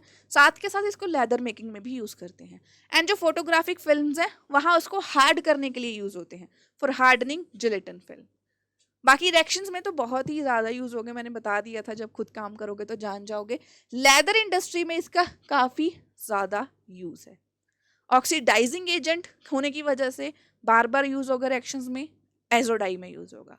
सो ये कहानी थी पोटाशियम डाइक्रोमेट की। एक ऑरेंज कलर का सब्सटेंस है विद हाई मेल्टिंग पॉइंट, पानी में अच्छे से डिसॉल्व हो जाता है। बनाने के मेथड के 3 स्टेप्स हैं, साथ में इसके alkaline nature, acidic nature and neutral nature में कैसे ये बिहेव करता है वो याद रखना है, and uses, that's it. Same चीज हमें करनी है विद KMnO4। अब KMnO4 में क्या हो रहा है वो समझने से पहले हमें क्वेश्चन कर लेते हैं। The bond present in structure of dichromate ion are 4 equivalent CRO bond, 6 equivalent CRO bond and 1 COO bond, 6 equivalent CRO bond and 1 CR bond, 6 equivalent CRO bond and 1 CR bond। देखिए D option is the right one, but यहाँ पर देखिए 1 2 3 4 5 6 and बीच में एक CR bond, 6 bond side में and बीच में एक bond, तो वही है D ऑप्शन। 6 इसके CRO बॉन्ड एंड बीच में CR बॉन्ड। ऐसे क्वेश्चंस के आने के चांसेस काफ़ी हाई हैं। देखो जो क्वेश्चंस आते हैं मैं वो बार बार बता रही हूँ, उसी पे फोकस करना है, ठीक है। अब पोटाशियम डाइक्रोमेट, ये आपको ब्लैक सा दिख रहा होगा, बट इसका ना पर्पल सा, डार्क पर्पल सा टिंट रहता है, डार्क पर्पल सा, KMnO4। और ये ऑब्टेन कहाँ से होता है? पायरोसोलाइट नाम की ओर से। देखो कितनी अच्छी ओर है ये, है ना। It's a very shiny rock, और इससे हमें KMnO4 ऑब्टेन होता है। आपको लेबोरेटरी में ऐसे भी मिल जाएगा कि पानी में डिजोल्व कर लीजिए, कई बार आपको बनाकर रखा हुआ होता है, बनाकर देते हैं वो, ठीक है। अब इसको बनाने के मेथड्स क्या है? यहाँ पर ये बेसिक है, conversion of pyrolusite ore to potassium permanganate, but industrial level पे इसका मेथड ऑफ ऑपरेशन डिफरेंट रहता है। सो आप कोई भी एक मेथड याद कर सकते हो अगर वो पूछे तो। एज इट इज इसके क्वेश्चंस नहीं आते, बट हाँ, it disproportionate in neutral and acidic medium. What is disproportionate? Disproportionate का मतलब होता है एक ही चीज दो काम कर रही है। मतलब सपोज मैं पढ़ा रही हूँ केमिस्ट्री, और फिजिक्स वाले सर, अनुपम सर नहीं आए हैं, तो मैं दोनों काम कर रही हूँ। मैं केमिस्ट्री पढ़ा रही हूँ, मैं फिजिक्स भी पढ़ा रही हूँ, चाहे मुझे नहीं आती वो, बट केमिस्ट्री आती है ना, तो वो दोनों चीज़ें मैं कर रही हूँ। तो यहाँ पर MnO4 ही क्या कर रहा है? दो चीज़ों में टूट रहा है, खुद ही रिडक्शन, खुद ही ऑक्सीडेशन, रिडॉक्स रिएक्शन पूरा खुद ही हैंडल कर रहा है। तो जब एक ही कंपाउंड दो चीज़ें करे, ऑक्सीडेशन एंड रिडक्शन, उसे कहते हैं डिस्प्रोपोर्शनेशन। ओके, एंड ये न्यूट्रल एंड एसिडिक मीडियम में ऐसा बिहेवियर शो करता ही है। ठीक है। अब ऑक्सीडेशन स्टेट निकालने का काम हम रिडॉक्स रिएक्शन चैप्टर में करते हैं। अब इसका कलर डार्क वॉयलेट मैंने बता दिया, पर्पलिश सी रहती है टेंट। मेल्टिंग पॉइंट क्रोमेट से कम है क्योंकि उसमें 7 ऑक्सीजन थी, इसमें 4 है, तो इसकी वजह से ये कम सॉल्युबल होता है पानी में as compare to that one, as compare to potassium dichromate होता है ये भी, बट नॉट एज जैसा पोटाशियम डाइक्रोमेट था। ओके, सो ये ऐसा ही सोल्यूशन मैंने बताया था ना, पर्पल सा टेंट आता है। So this is how you see it in laboratory, solubility and that. अब देखो KMnO4 की जो स्ट्रक्चर है, पोटाशियम तो निकल जाएगा एंड MnO4 नेगेटिव बन जाएगा, एंड जब 4 आ जाता है सबको याद है टेट्राहेड्रल। ओके, तो स्ट्रक्चर इसकी सिमिलर रहती है उसके, बट स्टिल इसको याद रखना है टेट्राहेड्रल, ये भी टेट्राहेड्रल एंड जो डाइक्रोमेट था वो भी टेट्राहेड्रल। स्ट्रक्चर होगी, मेथड ऑफ ऑपरेशन हो गया, मेल्टिंग एंड सॉल्युबिलिटी हो गया। अब क्या बचा, इनके रिएक्शंस की बात। जब इसको हीट करते हैं तो ये कन्वर्ट हो जाता है इस चीज में। व्हाट इज दिस वन, ये तो पोटाशियम पर मैंगनेट है, ये मैंगनेट में कन्वर्ट हो जाता है, डिस्प्रोपोर्शनेशन हो जाएगी एंड ये मैंगनेट में कन्वर्ट हो जाएगा। रिमेंबर दिस, ऑन हीटिंग ये क्या हो जाएगा, changes into potassium manganate and oxygen. अब ऑक्सीजन रिलीज करवा रहा है तो गुड ऑक्सीडाइजिंग एजेंट है ये भी। Okay, it's also a good oxidising agent, remember this. अब ऑक्सीडाइजिंग करेक्टर काफ़ी हाई है इसका तीनों में, acidic medium, basic medium and neutral medium, तीनों में काफ़ी अच्छा है। सबके केसेस में काफ़ी ज़्यादा ऑक्सीजन रिलीज हो रही है। एज इट इज रिएक्शन आपको याद रखना है। ओके, दो चीज़ें हैं, मैंगनेट एंड परमैंगनेट, दोनों का डिफरेंस याद होना चाहिए।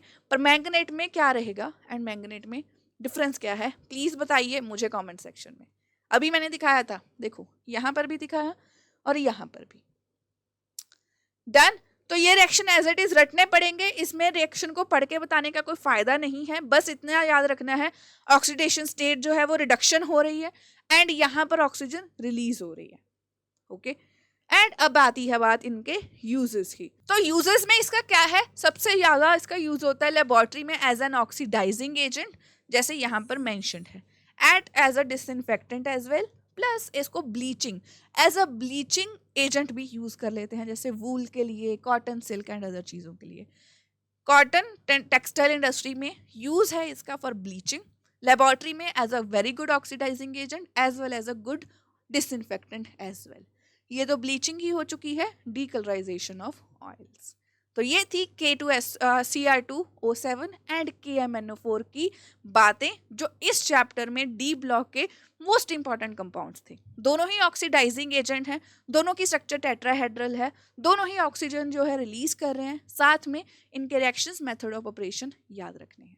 Done with second part of this chapter.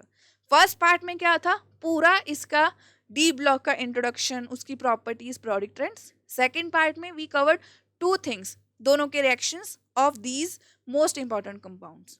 अब नेक्स्ट बात आती है हमारी एफ ब्लॉक के एलिमेंट्स की, जहां पर हम बात करने वाले हैं लेंथेनॉइड्स की। तो जैसे मैं पूछ रही थी आपसे कि KMnO4 पर मैंगनेट एंड मैंगनेट में क्या डिफरेंस है, ये देखिए फॉर्मूलाज इसके मैंने बता दिए हैं आपको, और यहाँ पर इनकी स्ट्रक्चर में देखो, इसमें हमारे पास नेगेटिव चार्ज क्या रहता है और इधर नेगेटिव चार्ज क्या है, और इधर 2 पोटाशियम है, इधर 1 पोटाशियम है। ठीक है, इनकी स्ट्रक्चर और इनके दोनों का डिफरेंस, दोनों ही टेट्राहेड्रल है, बस जस्ट ऑक्सीडेशन स्टेट एंड यहाँ पर मैंगनीज के साथ कितने पोटाशियम अटैच हैं उसका डिफरेंस रहता है। अब कुछ क्वेश्चन सॉल्व कर लेते हैं इस चीज पे बेस्ड। फ्रॉम स्टार्टिंग मटेरियल, कौन सा स्टार्टिंग मटेरियल था, एक ओर थी, बट कौन सी ओर थी, पायरोलोसाइट। ये हमारे पास ओर यूज हुई है in the making of KMnO4, काफी शाइनी मेटल थी वो, ओर थी सॉरी। अब this question, if KMnO4 is reduced by oxalic acid in acidic medium, then oxidation number of Mn changes from। तो यहाँ पर हमें इसका रिएक्शन याद होना चाहिए कि एसिडिक मीडियम में ये कैसे बिहेव कर रहा है। सो व्हाट हैपेंस, सो इस क्वेश्चन में हमें ये बोला है कि KMnO4 जो है वो एसिडिक मीडियम में है। देखो ऑक्सैलिक एसिड की जगह पे वो चाहे आपको बता देते कि HCl है या H2SO4 या कोई भी एसिड आ रहा है आपके पास, सो उसका मतलब यहाँ पर ये सिर्फ कंफ्यूज करने के लिए है कि ऑक्सैलिक एसिड डालना है, सिर्फ H पॉजिटिव हमारे पास रहेंगे। सो अगर मैं इसकी आयनिक इक्वेशन नॉर्मली लिखूं, सो MnO4 नेगेटिव है क्योंकि K पॉजिटिव है, प्लस उसमें होंगे 8 हाइड्रोजन प्लस 5 इलेक्ट्रॉन्स का एक्सचेंज हो रहा है and we are getting Mn2 positive plus 4 water. देखो ये रिएक्शन हो रहा है, हमें ये याद करना पड़ेगा और ये याद हो भी जाएगा विद टाइम। अब मैंने बताया था KMnO4 में इसकी ऑक्सीडेशन स्टेट रहती है +7, निकाल भी सकते हो बट दिस इज +7। यहाँ पर जाकर क्या होगी +2। कितने इलेक्ट्रॉन का एक्सचेंज हुआ 5 इलेक्ट्रॉन्स का, सो 7 to 2 गया है। उसने यही पूछा कि कहाँ से कहाँ ऑक्सीडेशन स्टेट जो है वो चेंज हुई है, so that has change from 7 to 2, तो C is the right option. ठीक है, अब इसको करने का और भी तरीका इजी था। आपको इक्वेशन में 5 इलेक्ट्रॉन्स दिख गए तो देखो किसमें 5 का डिफरेंस है, इसमें 3 का है, इसमें 2 का है, इसमें भी 2 का है, तो ये तो गलत हो गए। So this is the right answer. Okay, so ऐसे करते हैं इन क्वेश्चंस को। इसके साथ ही हमारे पास खत्म होता है डी ब्लॉक का सिलसिला। अब शुरू होती है एफ ब्लॉक की बात, जो कि एट द बॉटम प्लेस करे हुए हैं। ये क्यों करे हैं प्लेस, क्या इसका आंसर मुझे दे सकते हो आप? सोचो और मुझे कमेंट सेक्शन में जरूर बताना कि इनको सेपरेटली क्यों रखा गया है। अब उसमें हमारे पास 2 सीरीज है, मैं दिखाऊंगी भी, 2 ही सीरीज हैं, एक है लेंथेनॉइड्स एक है एक्टिनॉइड्स। दोनों को हम अच्छे से करने वाले हैं। ये 14 एलिमेंट्स दोनों में, चलो दिखा ही देती हूँ। हमारे पास 14 एलिमेंट्स दोनों लाइन में है। ये यहाँ पर सीरियम क्यों लिखा है, क्योंकि वहां पर लेंथेनम से शुरू हो रहा है, लेंथेनम से जो डी ब्लॉक के साथ रहता है। फिर यहाँ पर सीरियम से लेकर हमारे पास ल्यूटिटियम तक है।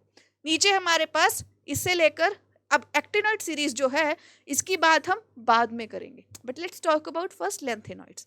फिर आती है हमारे पास एक्टिनॉइड सीरीज, जिसकी एक अलग से ही सीरीज हम पढ़ेंगे अच्छे से सारी डिटेल्स। अब इसमें करना क्या है, हमारा टास्क होगा टू अंडरस्टैंड इनकी ऑक्सीडेशन स्टेट्स कैसे हैं, बाकी हाफ फिल्ड और फुली फिल्ड होने के लिए, या वो अगर हैं तो क्या प्रॉपर्टीज में चेंजेस आ रहे हैं, एंड कैसे एक दूसरे से ये डिफरेंट है। बस इतना सा ही काम है। पीरियोडिक ट्रेंड्स ज़्यादा नहीं आएंगे, सिर्फ एटॉमिक मासेस, एटॉमिक रेडियस, बस वो रहेगा। अब देखो इसमें ग्रुप्स की तो बात होगी नहीं, सिर्फ पीरियड्स की बात होगी, राइट। एक चीज़ बता देती हूँ, सारे एलिमेंट्स रेडियो एक्टिव हैं एक्सेप्ट वन एलिमेंट। कौन सा वो एलिमेंट है? Element number 61, this one. अब इसका नाम क्या है, can you tell me? I will show you the list of all the elements. So ये है प्रोमीथियम, जो कि अकेला एक ऐसा एलिमेंट है, बाकी सारे सारे रेडियो एक्टिव एलिमेंट्स हैं। रेडियो एक्टिव क्या होते हैं, जब ये काफ़ी ज़्यादा हैवी हो जाते हैं सो फिर ये कंट्रोल नहीं कर पाते, स्टेबल नहीं होते, तो उसके बाद ये इलेक्ट्रॉन्स रिलीज करते हैं। ये इलेक्ट्रॉन्स रिलीज करते जाते हैं, उसकी वजह से क्या हो रहा है, ये रेडियो एक्टिव नेचर कहलाता है इनका, जैसे यूरेनियम का। अब इनका यूज़ कहाँ है, न्यूक्लियर केमिस्ट्री में बहुत ही ज़्यादा है। अब बॉम्ब्स में यूज़ होते हैं, बट इनकी ना लाइफ, हाफ लाइफ इनकी लाइफ बड़ी कम होती है, बहुत अनस्टेबल रहते हैं ये। अब अनस्टेबल होने के बाद इनकी जो कन्फिग्रेशंस, अब कुछ ऐसे एलिमेंट्स हैं जो सिर्फ लैब्स में थोड़े टाइम के लिए बने, बाद में बने ही नहीं। जैसे हमारे पास एक एलिमेंट आ जाता है यहाँ पर यूरोपियम, तो ये तो किसी के नाम पे रखा हुआ है ना, ऐसे रदरफोर्डियम भी था। तो बहुत सारे एलिमेंट्स हैं जिनको साइंटिस्ट के या उस जगह के नाम के ऊपर रख देते हैं। अब कन्फिग्रेशंस अगर देखूं, पहले है हमारे पास लेंथेनम, एंड में है ल्यूटिटियम। अब क्वेश्चन कैसे आ जाता है, they will ask you lanthanum and lutetium में से किसकी फुली फिल्ड कन्फिग्रेशन है। सो वो हमें पता है इसकी है, बट फिर आप वहां पर कंफ्यूज, लेंथेनम फर्स्ट था या ल्यूटिटियम फर्स्ट था, तो वो कैसे क्लियर होता है, अल्फाबेटिकली सोच लो। ए पहले आता है तो वो फर्स्ट पे, यू एंड पे आता है तो वो बाद में। सो इस तरह इनको अरेंज करा जाता है। एंड कन्फिग्रेशंस जो हमारे काम की है, यहाँ पर 4F0। अब लेंथेनॉइड्स जो हैं वहाँ पर 4F जो है वो फिल होनी स्टार्ट होती है। अब F में टोटल 14 इलेक्ट्रॉन हो सकते हैं। 14 मतलब 0 to 14, इससे ज़्यादा नहीं आ सकते, ना ही इससे कम आएंगे ना ही इससे ज़्यादा आने वाले हैं। सो 0 एंड लास्ट वाले में क्या होगा, F14। अब 4F है, इसके आगे होगी 4D एंड उसके आगे होगी 6S, जो हमेशा 2 फुल रहेंगे उसमें, एंड D में 0 to 1 रहता है।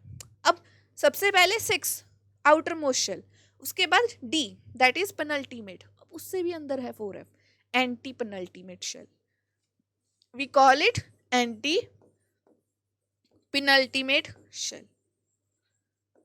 तो इस चीज का ख्याल रखना है। और 4F की शील्डिंग क्या है, वेरी पुअर शील्डिंग।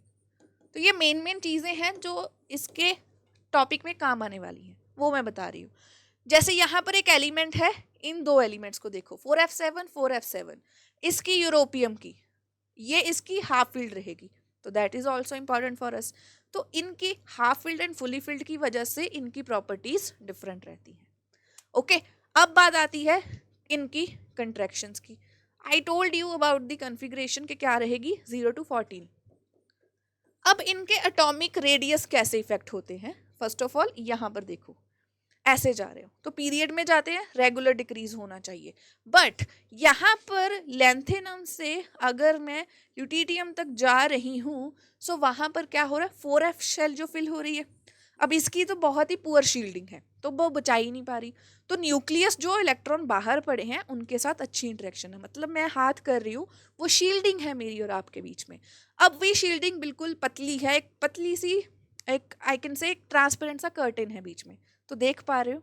सो वो है, इनके बीच न्यूक्लियस देख पा रहा है लास्ट वाले इलेक्ट्रॉन्स को, क्योंकि इसकी शील्डिंग ही नहीं है। 5f एक्टिनॉइड्स में इससे भी बेकार है, तो उसकी वजह से ये साइज रेगुलरली डिक्रीज करता है जब आप लेंथेनम से लेफ्ट कॉर्नर से राइट कॉर्नर पे जा रहे हो। टोटल 14 एलिमेंट्स हैं ये सारे। ओके, ये सारे 14 एलिमेंट्स हैं। ओके, सो हमें यहाँ पर आंसर करना है कि कौन नॉन लेंथेनॉइड एलिमेंट है। अब इसको कैसे करोगे, ये सारे एलिमेंट्स तो लेंथेनॉइड में प्रेजेंट है, सो कौन सा ऐसा एलिमेंट है। यहाँ पर सिमिलर केस अप्लाई होगा जो जिंक के लिए है, कि फैमिली में हो तो बट कंसीडर नहीं करा जा रहा, ऐसा है इनका केस। जैसे लेंथेनम, ये एलिमेंट वो है जो नॉन लेंथेनॉइड है, इसी को देखना प्रोडक्ट टेबल में ये ऊपर पड़ा होता है। जो मैंने यहाँ पर एलिमेंट्स दिखाए इसमें भी नहीं था, वो 57 नंबर ऊपर पड़ा रहता है। क्यों नहीं है यहाँ पर, क्योंकि देखो 4f 0 है, 4f 0 है, तो इसीलिए इसको नॉन लेंथेनॉइड एलिमेंट बोला जाता है। बाकी सारे प्रेजेंट हैं प्रोडक्ट टेबल में इसी लेंथेनॉइड सीरीज में। ठीक है, सो इंटरेस्टिंग क्वेश्चन है ये। Lanthanoid contraction is due to increase in, किस चीज का इंक्रीज हो रहा है, due to effective nuclear charge. देखो चार्ज बढ़ता जा रहा है, उसके ऊपर पॉजिटिव नंबर ऑफ इलेक्ट्रॉन्स बढ़ते जा रहे हैं, बट शील्डिंग पुअर हो गई है, तो इफेक्टिव न्यूक्लियर चार्ज जो है वो इंक्रीज हो रहा है, उसकी वजह से लेंथेनॉइड कंट्रैक्शन हो रही है। ओके, अब बात आती है ऑक्सीडेशन स्टेट की। सबसे पहले खत्म ही कर देती हूँ इसको पूरा एक्सप्लेन करने से, इनकी होनी चाहिए +3 ऑक्सीडेशन स्टेट, बाकी बातें बाद में। शो क्या करते हैं ये, +2 भी करते हैं +4 भी करते हैं, बट जो +2 एंड +4 कर लेते हैं उनका मन यही करता है कि +3 में आ जाएं। +3 में वो क्यों आते हैं, या तो 3 केसेस होंगे, या तो वो f0 चाहते हैं, या वो f7 चाहते हैं हाफ फील्ड, या वो फुली फील्ड चाहते हैं। तो जैसे हमारे पास आता है सीरियम का केस। अब सीरियम के केस में जैसे ये मेन एग्जांपल है, इसकी तो बाद में आती है। अब यहाँ पर इसकी वैलेंस शेल में कितने इलेक्ट्रॉन हैं, 4f1 D1 एंड 6s2। यहाँ पर कितने इलेक्ट्रॉन हैं, 2 3 4 है इसके। सो ये क्या कर रहा है, Ce4 पॉजिटिव में, तो ये 4 पॉजिटिव में एग्जिस्ट कर रहा है, तो ये 4 पॉजिटिव ऑक्सीडेशन स्टेट शो करेगा। Same goes with this one, दोनों का हो गया। बट ऐसे ही ये यूरोपियम है, यूटर्बियम है, ये क्या कर रहे हैं, +2 ऑक्सीडेशन स्टेट शो कर रहे हैं। +2 क्यों कर रहे हैं, क्योंकि ये चाहते हैं ये 2 इलेक्ट्रॉन निकल जाएं और हम 4s7 half field configuration obtain कर लें, हाफ फील्ड कन्फिग्रेशन 4s7 हो जाए। तभी मैंने जब स्टार्टिंग में, मैं फिर से दिखा देती हूँ, जब हमने यहाँ पे करा था आई टोल्ड यू कि ये 4f6 रहता है, तो 5d 0 कर दिया इसने। तभी यहाँ पर जो मैंने अभी लिखी थी उसमें मैंने 5d नहीं दिखाया, वो 0 था, क्योंकि इसको हाफ फील्ड में आना था। सो यहाँ पर इसकी टेंडेंसी क्या है, यूरोपियम की 2 पॉजिटिव में रहना। अब यहाँ पर एक थोड़ा सा ट्विस्ट आ जाता है, इनकी मेन क्या है स्टेट, +3, और सीरियम के लिए भी क्या है, +3, सीरियम +3, तो ये दोनों की टेंडेंसी रहती है +3 में आने की। अब यहाँ पर एक चीज याद रखने वाली है, उसे 2 से 3 में जाना है, तो वो लॉस कर रहा है, लॉस ऑफ इलेक्ट्रॉन्स, मतलब ऑक्सीडेशन कर रहा है। So it acts as a reducing agent, reducing agent. अब इसको क्या है, 3 पे जाना है, तो europium act as a reducing agent, but उसको 4 से 3 में आना है, गेन करके आना है, रिडक्शन हो रही है, दूसरे की क्या कर रहा है, ऑक्सीडेशन। तो cerium four positive acts as an oxidising agent. ये है एक ऑक्सीडाइजिंग एजेंट और ये है एक रिड्यूसिंग एजेंट।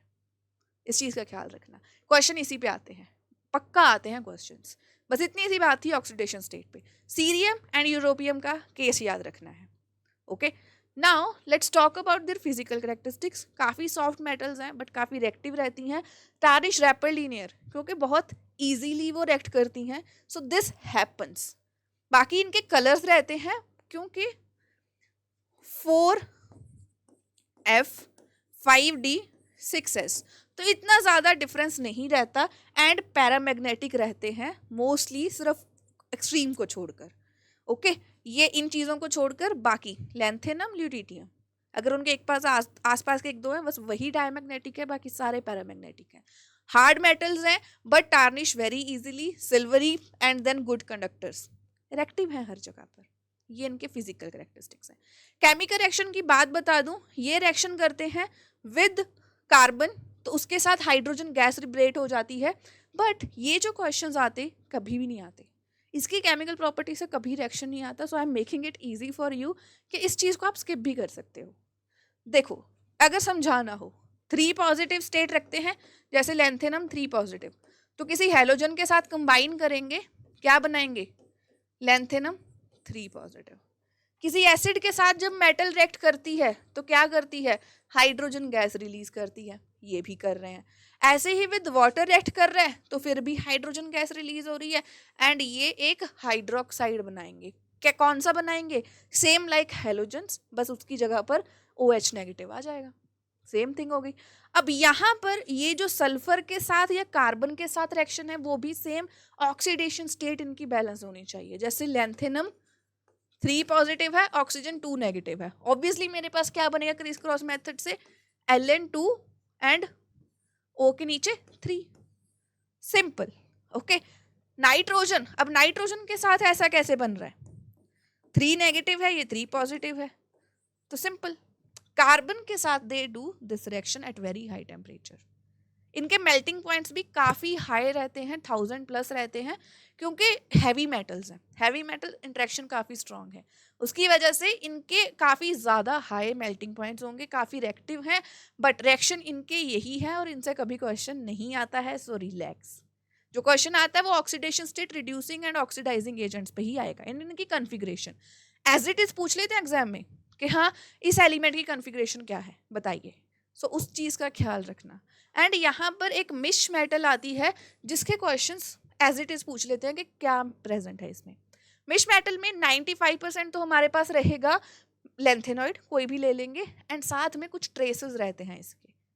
ओके, और वो फिर कहाँ पे यूज़ होती है, वो जैसे बुलेट्स वगैरह बनाने में यूज़ हो जाती है, जैसे ये बुलेट है। ओके, साथ में इसके लेंथेनॉइड्स का जो यूज़ है वो टीवी स्क्रीन पे फॉस्फोरेसेंट के लिए यूज़ करा जाता है, जैसे इसके स्क्रीन पे स्पार्क क्रिएट करने के लिए। ओके, टंगस्टन के साथ ये यूज़ करा जाता है।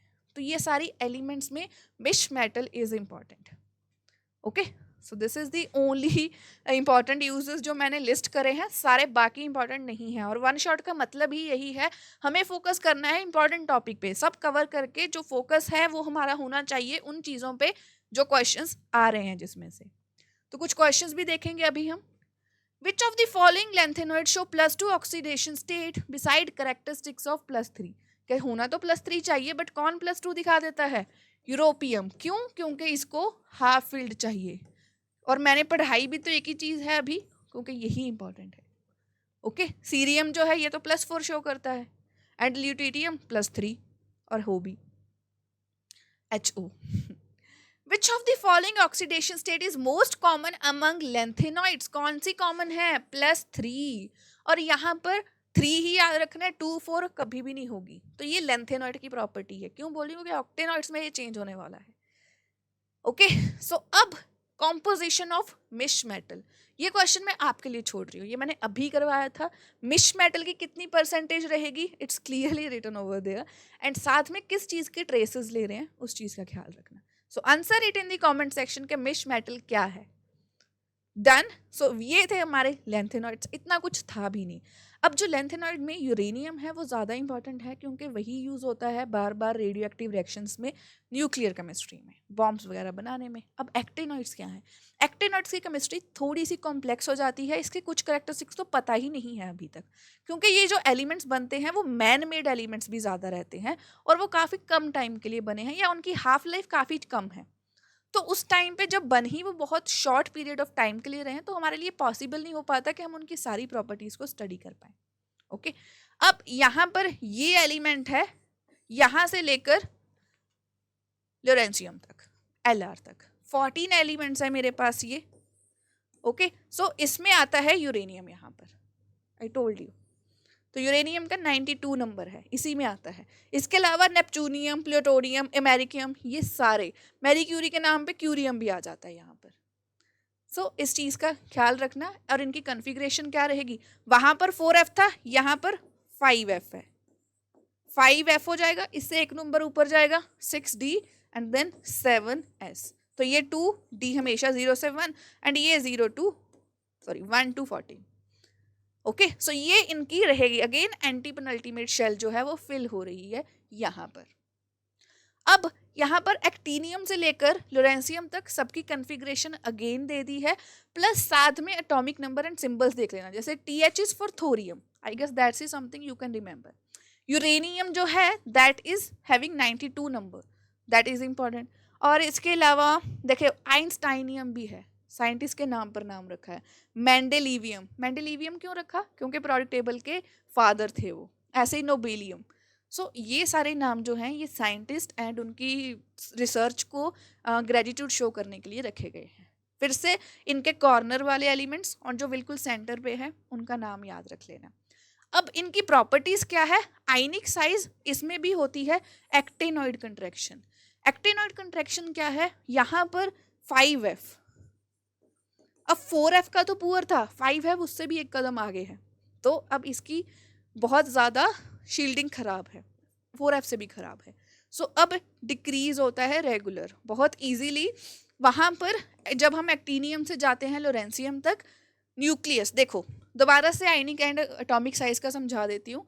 जैसे जैसे आप पीरियड में जा रहे हो शेल तो वही फिल हो रही है, 5f 0 to 14, वो 5f1, 5f6, 5f10 ये सब हो रहा है, तो f ही फिल हो रही है। बट बीच में क्या है, अब इलेक्ट्रॉन्स जो है वहाँ पे शील्डिंग नहीं बची, तो न्यूक्लियस पे चार्ज भी बढ़ रहा है। न्यूक्लियस पे चार्ज +100 आ चुका है, तो कितना ज़्यादा पॉजिटिव चार्ज है, तो वो अब बीच में शील्डिंग भी नहीं है, तो वो अट्रैक्ट ज़्यादा कर रहा है, तो उस वजह से साइज जो है वो डिक्रीज कर रहा है। जब डिक्रीज कर रहा है उसी वजह से उसके लिए हम यूज कर रहे हैं term actinoid contraction, similar to lanthanoid contraction. Okay, अब इनकी एक चीज डिफरेंट है फ्रॉम लेंथेनॉइड्स कि ये मल्टीपल ऑक्सीडेशन स्टेट शो करते हैं। मल्टीपल ऑक्सीडेशन स्टेट जैसे यहाँ पर देखो 3 से लेकर 7 तक जा रहे हैं, और इनके अभी अच्छे से क्लैरिफाई भी नहीं है कि ऐसा क्यों है, बट मेन रीजन इसका यही लेते हैं हम कि 5f से हमारे पास 6d एंड 7s, तो इनके बीच में ना एनर्जी डिफरेंस ज़्यादा नहीं है, तो इलेक्ट्रॉन जंप करते रहते हैं ऊपर नीचे, उसकी वजह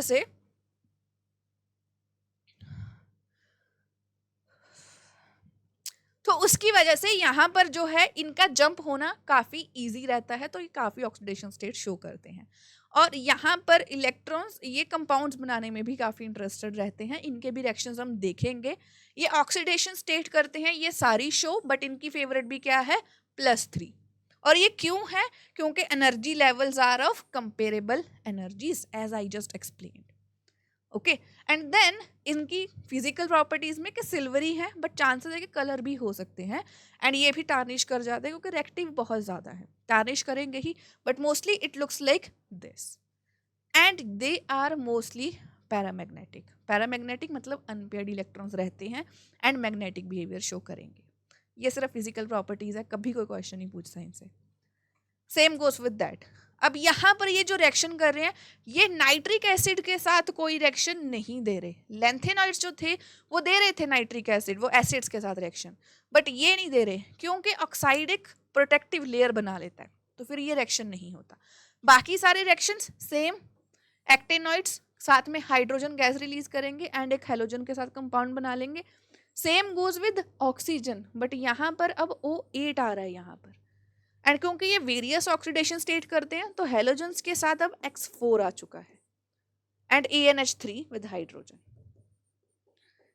अगेन इसमें से क्वेश्चंस नहीं आते, for the sake of chapter and topics मैं पढ़ा रही हूँ, बट आप इससे अच्छा डी ब्लॉक के टॉपिक्स पे फोकस करिए और इनकी कॉन्फ़िगरेशन याद रखने में, ठीक है। अब जो बोर्ड के बच्चों के लिए एग्जाम आता है, what is the difference between lanthanoids and actinoids. एक तो अगर मैं बिना देखे बताऊं तो लैंथेनॉइड्स क्या होते हैं, यहाँ पर इनकी लैंथेनॉइड कंट्रैक्शन, इनकी एक्टिनॉइड कंट्रैक्शन, ये भी पॉइंट है, +3 ऑक्सीडेशन स्टेट, और ये इसी के अराउंड ही रहते हैं लिमिटेड ऑक्सीडेशन स्टेट, बट ये बहुत ज़्यादा शो करते हैं मेंशन्ड ओवर हियर। ये बहुत ज़्यादा कलर्ड रहते हैं as I told you, but इनकी सिल्वरी अपीयरेंस ज़्यादा रहती है। ये करते हैं जब इनके सोल्यूशंस वगैरह बन जाए, बट ये इनके डीपली कलर्ड रहेंगे, okay. And then elements are promethium, okay, और इसके सारे ही रेडियो एक्टिव हैं। इस चीज़ का प्लीज़ अच्छे से समझ के ख्याल रखना है, और चीज़ें इनके डिफरेंस की आती ही आती हैं, बोर्ड के एग्जाम में इनके क्वेश्चंस आएंगे ही आएंगे, ओके। अब the maximum oxidation state exhibited by actinoids, कौन सी ऑक्सीडेशन स्टेट थी, इट वाज 7। देखिए यहाँ पर 7 मेंशन्ड है, तो 7 ही इनकी मैक्सिमम ऑक्सीडेशन स्टेट रहती है। 7 इज द ऑक्सीडेशन स्टेट जो एक्टिनॉइड शो करते हैं, बट +3 इनकी नॉर्मल ऑक्सीडेशन स्टेट है जिसमें वो प्रेफर करते हैं रहना। चलो इसका क्वेश्चन आप लोग मुझे दीजिए answer. There are 14 elements in actinoid series, कौन सा एलिमेंट है जो बिलोंग नहीं कर रहा इस सीरीज में। This is a question for you. जब भी पीरियोडिक टेबल की कोई भी क्लास रहे, किसी के लिए भी टिप है, चाहे मेरी क्लास है, चाहे आप खुद पढ़ रहे हो, चाहे स्कूल में हो, आपके पास पीरियोडिक टेबल हमेशा होना चाहिए, ठीक है। So please remember this. And इसके साथ ही ये चैप्टर खत्म होता है। खत्म होने के बाद अब आपका काम शुरू हो जाता है कि इसके जितने क्वेश्चंस कहीं से भी मिल रहे हैं सारे कवर कर देना। फिर भी चांसेस हैं कि क्वेश्चन आ जाते हैं कि नेपच्यूनियम की कॉन्फ़िगरेशन क्या है, एक्टिनियम की कॉन्फ़िगरेशन क्या है, प्रोमीथियम की कॉन्फ़िगरेशन क्या है, उसकी ऑक्सीडेशन स्टेट क्या रहेगी। सो ऐसे थोड़े से डिफिकल्ट क्वेश्चंस के लिए रेडी रहना अगर आप कॉम्पिटिटिव एग्जाम की तैयारी कर रहे हो। बट अगर आप कर रहे हो किसी CBSE बोर्ड या स्टेट बोर्ड की तैयारी, फिर ये जो मैंने कवर करवाया है मोर देन सफिशिएंट। तो रोड मैप मैं फिर से दे देती हूँ।